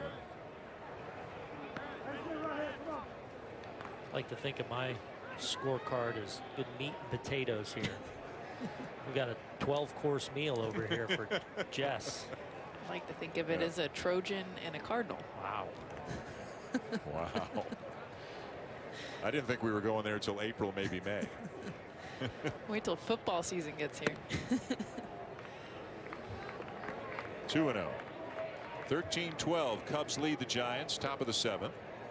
Joe Madden's high on this guy, Joe Andrioli. 5-tool guy, hit, run, great arm, defense. He said the 6th tool really comes, the fact that he comes to play every day. That mindset. Off the glove of George Coteras, the catcher, and in to score is Almora to make it 14-12. We got a 2-run ball game.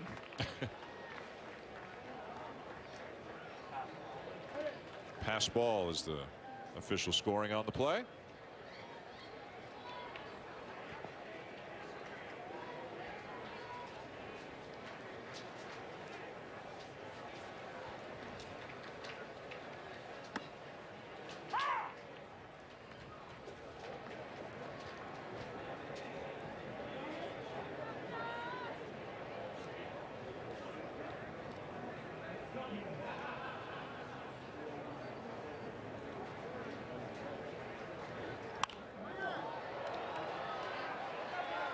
Popped up and back out of play.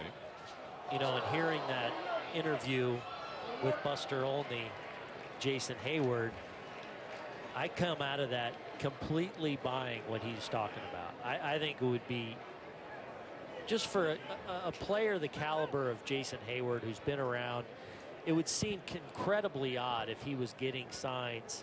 That's why I was so stunned about it, the communication between he and Fowler. But after hearing his explanation and hearing him talk about it, I'm buying what he said. I think he was asking Fowler if indeed the pitch was a strike, and I think that's where the nod came from. Did you guys do that to when there were runners out at second after you would strike out during the game? I did it quite a bit, just because I wanted to know. And sometimes I'd ask the blue behind the plate, just, hey, was that a strike? I just want to know, like, if I fouled off a pitch or swung and missed at a ball, I'd communicate to the blue. But if I'm taking strike 3, of course I'm not trusting him. I'm looking down at second base, and there's times I kind of put my arms out, like, what do you got for me? Strike, ball? A lot of times I got the shake the head no. But you can understand why Bumgarner was a little confused on the play. Absolutely. Yeah. When I saw it live, I remember we were talking, and I stopped and was like, oh, this is before Bumgarner reacted. I saw Hayward look at what I thought was Bumgarner, and I was like, something's going to go down right now. He's staring him down. Yep. I do believe it's exactly how Hayward said it. It makes Buster Posey's interview a little bit clearer, too. Yes. So mystery solved, it would appear.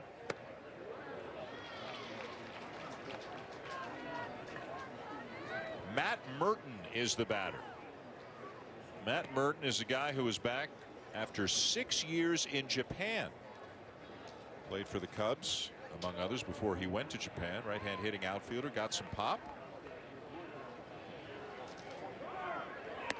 Runner goes and steals it head first. Andreoli, told you he had speed. 33 bags last year at AAA and with a stolen base. Matt Merton was a Cub in 05, 06, and 07. He was with the Rockies in 09. And now he's back in 2016 after 6 full years in Japan, trying to make it back to the big leagues. I mean, it's got to be whether you're a Merton, who's played in the majors, gone to Japan, come back, whether you're an Andreoli, who played at AAA last year. You look and in front of you, you see Fowler and Hayward and Schwarber and Soler and Baez. You know, Victorino's in camp, although he's not healthy. Caesar. I mean, the odds are stacked against these guys. You know, Aaron, you must know guys who played 10, 12 years in the minors and just never could get over the hump and get to the major leagues. Sure, but a guy like Merton, who's now had big-time success in Japan, who's had time in the big leagues, maybe understanding that he's worth a really good organization, and maybe even if he doesn't make the club, maybe an injury away from having a chance to have a significant role on a team that, you know, very much looks like they could compete for a championship.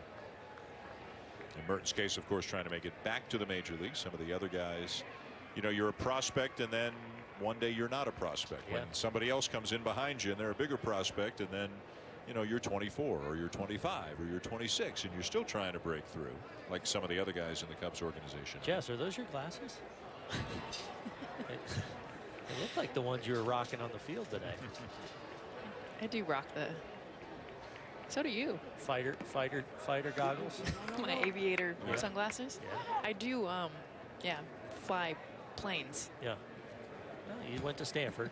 You guys are very well rounded.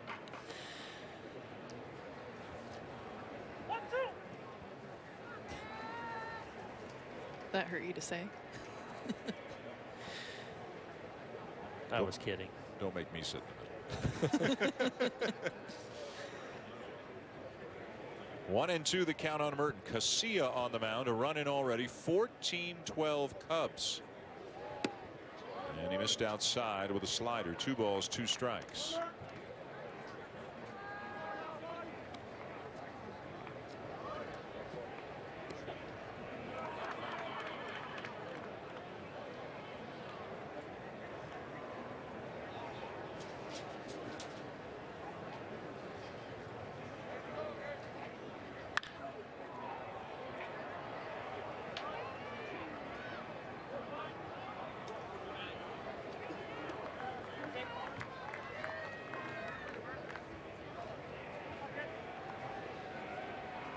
Got to give the crowd credit. They're hanging in. Still just about a full house here in Scottsdale. Giants had a big league early. Cubs got 8 runs in the 5th.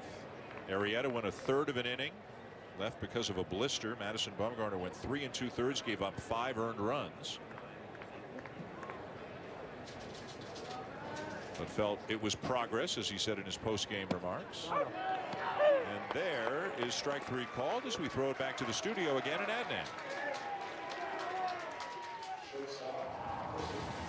All right, thank you very much, Dan. Number 5 in the BBTN 100, Andrew McCutchen, one of the stars, clearly, Jim, for the Pirates. 4 straight years of 400 OBP and 20 home runs or more. He's won 4 Silver Sluggers in his career, a Gold Glove, top 5 MVP last 4 years in a row. Kutch can make it happen. Dan, back to you. So number 5, Andrew McCutchen. So they'll reveal the top 4. I think we could guess who the top 2 are going to be in one order or another. Andrew McCutchen might have his best year to date this year. Because? I think he's as healthy as he's been the last couple of years. Remember last year he came to camp and broke camp. He had the knee issue and really struggled for about 5-6 weeks out of the gate. I don't think that's happening this year. I watched him take batting practice earlier this spring, guys, and he was driving the ball to right center field. And after he got done around, after clearing the fence a couple times, I asked him, I said, when did you actually start to feel as good last year as you do now? And he said it was mid to late May. And he looks tremendous this spring and ready, as Booney said, to take off. You know, it hardly happens anymore in baseball for obvious reasons, and who knows what his situation will be in a couple of years. But wouldn't it be nice for a guy like that to spend his whole year in one city? Well, his whole career, excuse me, in one city. Wouldn't that be great? Absolutely. I mean, because he's one of those players. Yes, what he does on the field, he's a superstar player, but one of those guys that means so much to that town, to that fan base. And he's one of those guys you can envision wearing one uniform, going into the Hall of Fame someday, having a statue out there. I mean, he's that kind of person and player, potentially. It would be great to see him remain there forever. Munenori Kawasaki is the batter, a Blue Jay off and on, up and down between the big club and AAA the last 3 years. He's now with the Cubs, probably best known for his post-game interviews.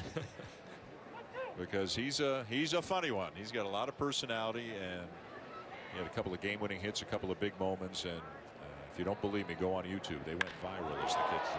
There's a solid base hit into right center field for Kawasaki. Andreoli in to score. Kawasaki digging for second and in with a double.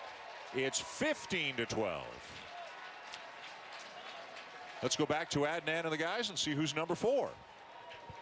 All right, Dan, thank you very much. Love Kawasaki, by the way. And Paul Goldschmidt, John Kruk, number 4. Well, unbelievable year last year. Gold Glove winner, Silver Slugger, made the All-Star team, second in MVP, power average, and he stole 21 bases. Complete player, well worthy of number 4. Yeah, those numbers are incredible. And you ask a lot of people, they say Paul Goldschmidt, one of the best kept secrets and underrated players in the game. Maybe the D-backs make a charge to the playoffs, and that will change. Dan, back to you. Absolutely, a quiet superstar who has turned into one of the very best players in the game. Aaron, you live here. You probably see him more than most. What do you like best about Goldschmidt? Well, he's a great hitter on the short. On one hand, I can count him in that fashion, but he is an all-around player too. He's an elite defensive first baseman.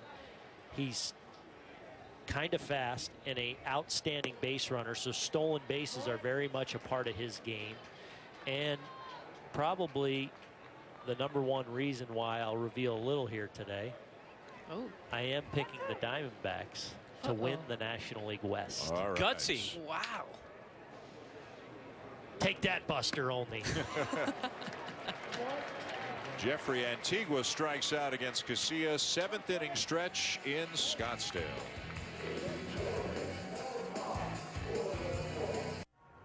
Now that's a cute baby. Kind of looks like a spider monkey. You can hardly tell that's a toupee from this angle. You don't have to be free with your thoughts just because you get a free credit report at freecreditreport.com. You know, you guys look just like brother and sister. Get your free credit report today at freecreditreport.com. No credit card required. He doesn't like that. You're here to buy a car. What would help is simply being able to recognize a fair price. That's never really been possible, but along comes a radically new way to buy a car called TrueCar. And now it is. TrueCar has pricing data on every make and model, so all you have to do is search for the car you want.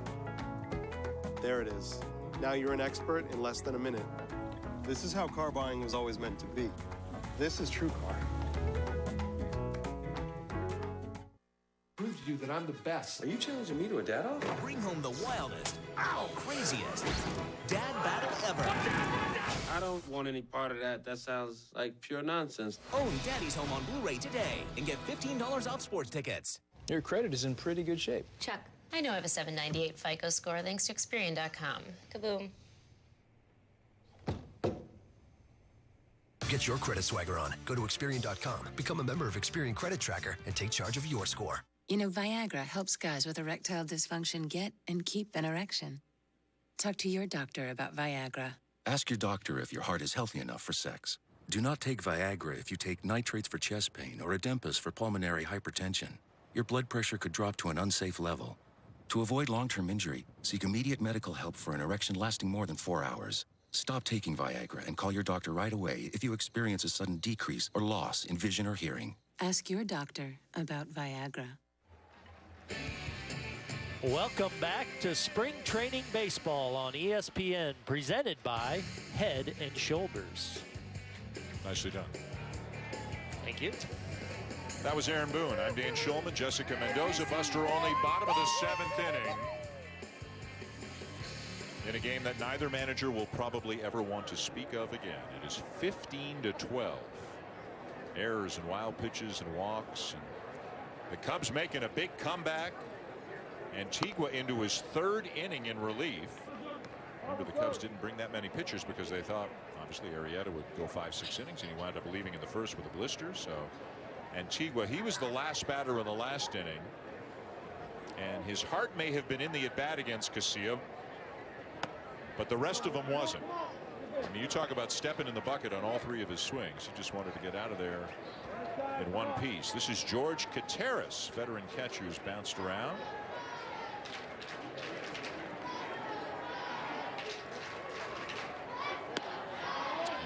There is ball 4 as we send it back to the studio to find out who is number 3. All right, Dan, this is like a game show. I love this. Now, behind door number 3, Clayton Kershaw, Jim Bowden. Led the league, 301 strikeouts. Pretty amazing number when you consider the number of early count outs. He also has led the league in ERA for the last 5 years. 4 complete games, 3 shutouts, and led the league in FIP the last 2 years. Yeah, on a list with Pedro and Koufax, always a good thing. Dan, back to you, sir. All right, guys, tough to argue with that, with what Clayton Kershaw has done. I'm surprised he wasn't higher. I mean, not that you get higher. Well, there's only 2 left. Yeah, I know, and I think we know who they are. It's just a question of what order they're in. I know. I'm curious. Very curious. I'm not sure it's going to be the way. No. You know what I'm saying? Well, what is that way? I don't know what you're saying. See, you know the problem is? We're like this off the air. Yeah. Yeah. Here's the deal. So we're obviously talking Harper Trout. Right. Here. And you know, a few years ago, it was a fashionable question, like who would you rather have, Trout or Harper? And then for a few years, obviously, it was Trout. But now it's a real question. This is Jarrett Parker hitting one a long way to center field. Gutierrez around 3rd on his way home. Parker a stand-up triple, 15-13.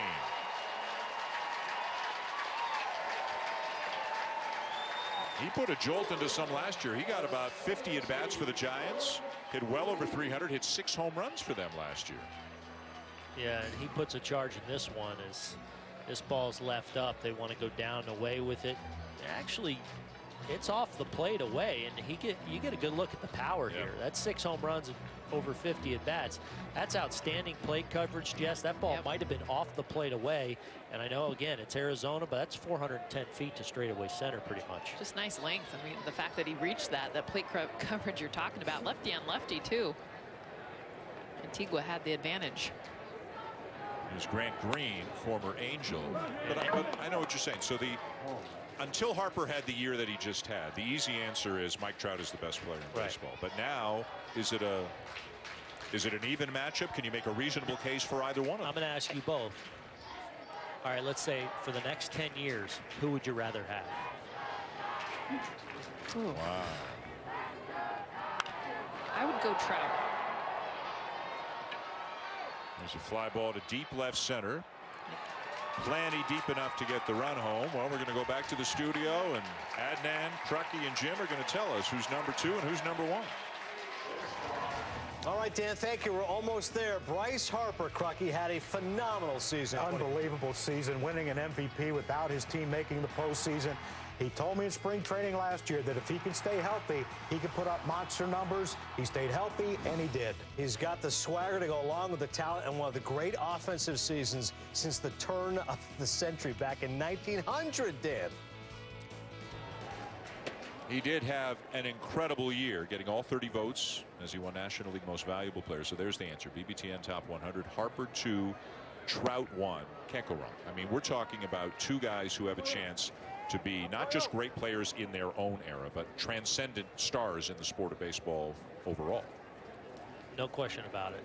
So going back to my answer. Yes. So I would take Mike Trout for the next 10 years because, to me, it's consistency. And I love the way that Bryce Harper plays the game. I know there's a lot of controversy about the way he plays the game. However, I think because he is so intense and so explosive that he can get injured. He can be up and down.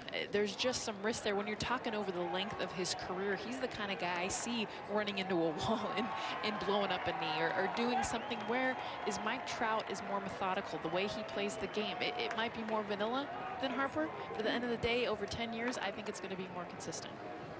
Dan? I think I would take Harper because one of Trout's best tools is his speed, and he runs less than he used to, and they're both phenomenal. I mean, it's, you know, how do you go wrong? It's Beatles and Stones, or however you want to say it, right? But I mean, how do you go wrong? Trout, his big goal, he talked about in spring training, was to steal more bases this season. I mean, I'm just saying, does he do it? Yeah. But I think that's a focal point. He realizes that, I mean, how much better can he get? I mean, the leap that Harper took in the last year was phenomenal. We'll get Aaron's thoughts on this in a moment, but first back, they'll unveil. We know who's coming, but they'll unveil number 1, guys. Yeah, Dan, the suspense builds. Number 1, Mike Trout, the best player in baseball on the BBTN 100, Jimbo. 402 on base percentage, 104 runs scored, 41 homers, 90 RBIs, a WAR of 9.4. Who is he? He's Mantle, Mays, Cobb, Henderson, all rolled into one. The most wins above replacement through age 23 season, Trout, Cobb, Ted Williams. Remarkable. Dan? All right, Adnan, thank you. All right, Aaron, who would you take for the next 10 years? I will take Bryce Harper because I think his offensive impact is going to be out of the world. I think the next 10 years you're going to see him maybe hit 450 homers, get on base at a 450 clip, slug over 600. I think that's what you're about to see, the run he goes on. Of course, we're assuming health for both players. So are you saying, I don't want to put words in your mouth, do you think we've seen the best of Trout, but we may not have seen the best of Harper yet?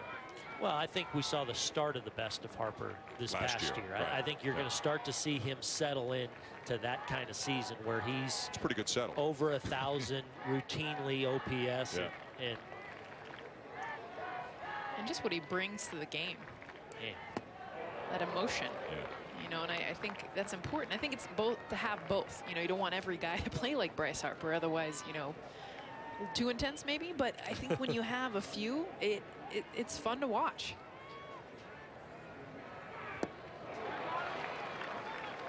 And a swing and a miss to end the inning. 2 runs for the Giants. We're through 7. It is 15-14 Cubs.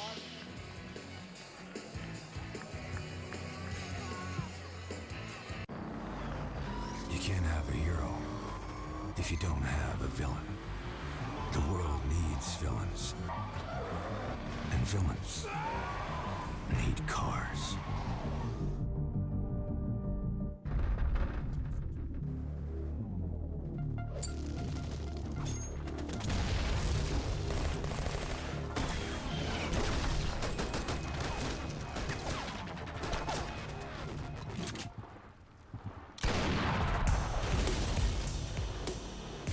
Oh, look. My phone is blowing up. Mobile Strike. Download and play now, free from the App Store. This is how I dress to get a mortgage. I just go to Lending Tree. I calculate how much home I can afford. I get multiple offers to compare side by side. And the best part is, the banks come crawling to me. Lending Tree. When banks compete, you win. This is shaving. A blade. Many blades. Sharp blades. Blades here, blades there, some over there. Whoa. That's not another blade. This is shielding with lubrication here and here. The new Gillette with Pro Shield lubrication before and after the blades. Shields from irritation for a close, comfortable shave. The new Pro Shield from Gillette. The best a man can get. And one Pro Shield refill gets you up to 1 month of shaves. My name is Carl Black. It's a little ironic that your name is Black. Don't say it. On April 1st, You have to pay your debt. Well, give me my money. You still got pieces of ear in your teeth. Meet the Blacks. Rated R. April 1st. Only in theaters. Red Lobster's Lobster Fest is back, so come try the largest variety of lobster dishes of the year, like Lobster Lover's Dream or new dueling lobster tails. It's a party on every plate, and you're invited. So come in while it lasts. This telecast of spring training baseball on ESPN is presented by Head & Shoulders. Live head first. And in part by Staples. Staples has low prices on everything your business needs to make more happen. Into the night we go here. Top of the 8th inning in a wild one here in Arizona. The Cubs lead the Giants 15-14. And we have a new pitcher for San Francisco. Jake Dunning. 27-year-old right-hander into the game. Spent a little bit of time with the Giants both in 2013, mainly in 2013. 29 appearances then. 1 appearance with them in 2014. Last year battled some injuries and was in the minors.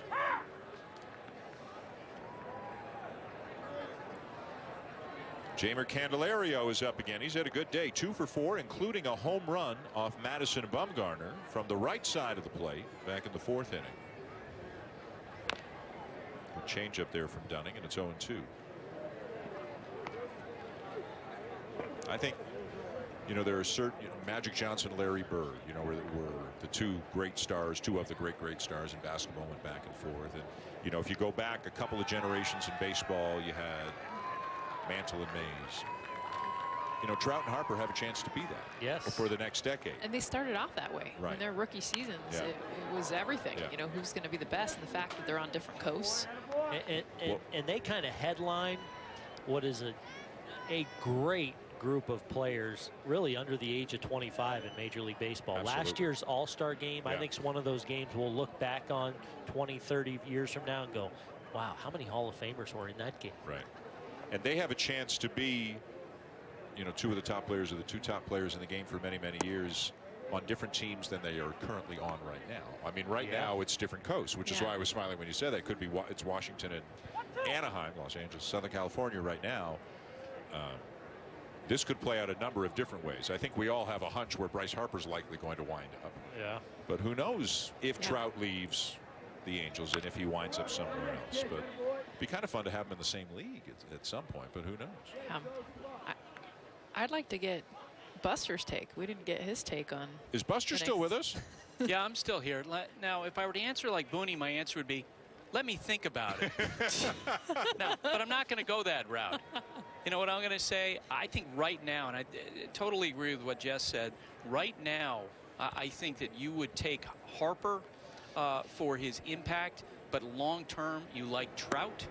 The thing that strikes me, and I don't know, you know, swings and the game the way that you guys do, but there's such violence to the way that Bryce Harper plays with his swing, with his aggressiveness. You do wonder if he's going to last long term. Where Trout, on the other hand, seems to be more under control. But what a great discussion to have. You know, these 2 guys who are on a Hall of Fame trajectory easily. And I hope we continue. I mean, that's something that's exciting when you think about the future of baseball. You mentioned it. I mean, they kind of highlight this under 25 class that we have that is just, I mean, throw out the names. Carlos Correa, you got Chris Bryant. I mean, there's so many guys that are exciting to watch right now. Well, guys, that's going to be the discussion. I think when you talk to baseball executive, they think that by the end of this year, the discussion is going to be who's the best player, Harper, Trout, or Carlos Correa. Yep. And the fact is he's a shortstop, which gives him an inherent advantage in that discussion. Completely agree. I mean, he has every physical tool that you would want in a Buster baseball player knows. and all the intangibles. I need to get that hat for him.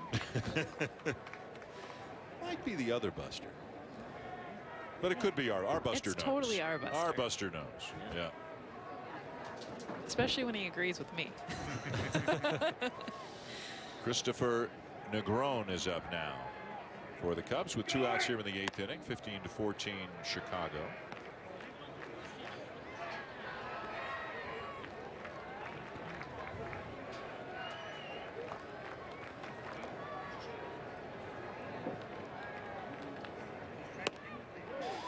Guys, today I followed up on some reporting that had been done in other places earlier in the week on Brandon Belt and his contract situation with the Giants. They are in conversations about a long-term deal.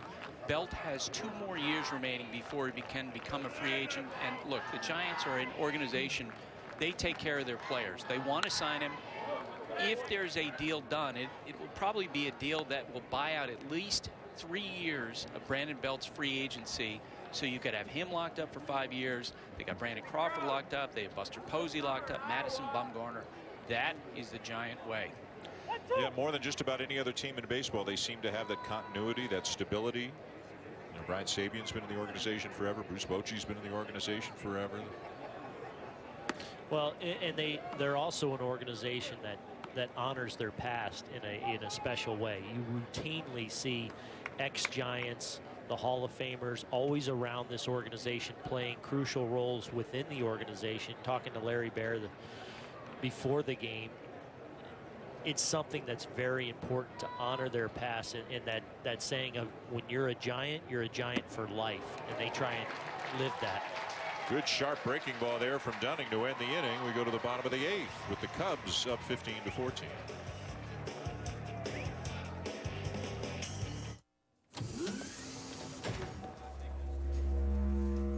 And so, my new packing robot will make jet warehouses even more efficient and save shoppers money.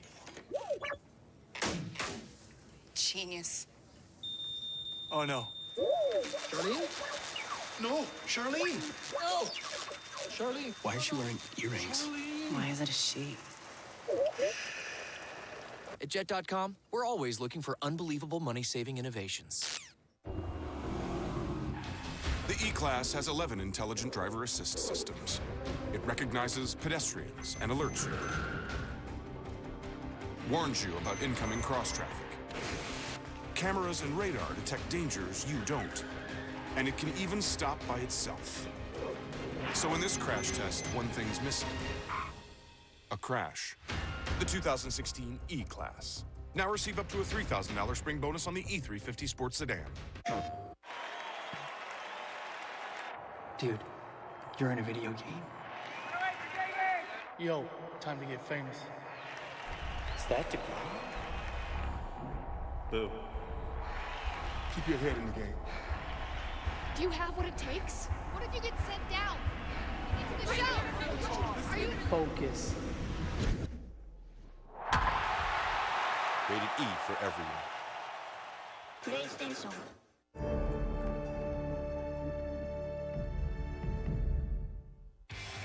Opening day and night. 7 games, 2 days. Baseball is back, and not a moment too soon. Games all day, April 3rd and 4th on ESPN. This copyrighted telecast is presented by authority of the Office of the Commissioner of Baseball and may not be reproduced or retransmitted in any form, and the accounts and descriptions of this game may not be disseminated without express written consent. ESPN Fantasy Baseball is back, and it's free. Go to ESPN.com/fantasybaseball or download the brand new app to sign up today. With Jessica Mendoza, Aaron Boone, Buster Olney, I'm Dan Schulman. We go to the bottom of the 8th inning here at Scottsdale Stadium with the Cubs leading the Giants 15-14. And Neil Ramirez is into the game now for the Cubs. You can see he dealt with some injuries last year. Didn't have the kind of year, nowhere close to the kind of year that he did the season before. Trying to pitch his way back into a prominent role with the Cubs. He is a guy who is out of options, so if they try to send him down, they risk losing him. Had some shoulder issues last year. That's why he only made the 19 appearances. Kelby Tomlinson leads it off for the Giants. And is in the hole 0-2. Tomlinson is 1 for 3 with a walk. So Tomlinson, I think based on the way he swung the bat the last couple of months last year, obviously figures to stick with this team, not as a starter, but he can play second, third, can play some short. Bat off the bench as well. Chopper towards short. Kawasaki on the run, 1 down. Let's go down to Buster again. Yeah, guys, in the Cactus League, a lot of conversation about starting pitching issues. We talked about the Giants and how they're looking to get a turnaround with performance. The Dodgers, all those injuries. And the Angels, questions about Jared Weaver's velocity. C.J. Wilson, when will he be back?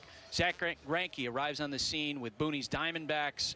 A lot of conversations going to be had this summer about the Dodgers and the question of whether or not they shouldn't have let Greinke go. And the Cubs are the favorite, handling it the Madden way. I think that what's going on in Dodger camp right now, unfortunately for them, with all the injuries in their rotation, Andre Ethier out for a long time, Seager with a bum knee right now. You talked about their depth there, and they're going to need it. They're a banged up group. Right now. In the one area where they're not overly deep is at shortstop. So Seager becomes imperative that he's able to play at the level we're expecting him to play at. So yeah, they're having to tap into that depth, I think, a lot earlier than they anticipated when they put this team together in the offseason. When you think about Ethier going down, that's probably the one on the opposite end of things where they have the most depth. Yep.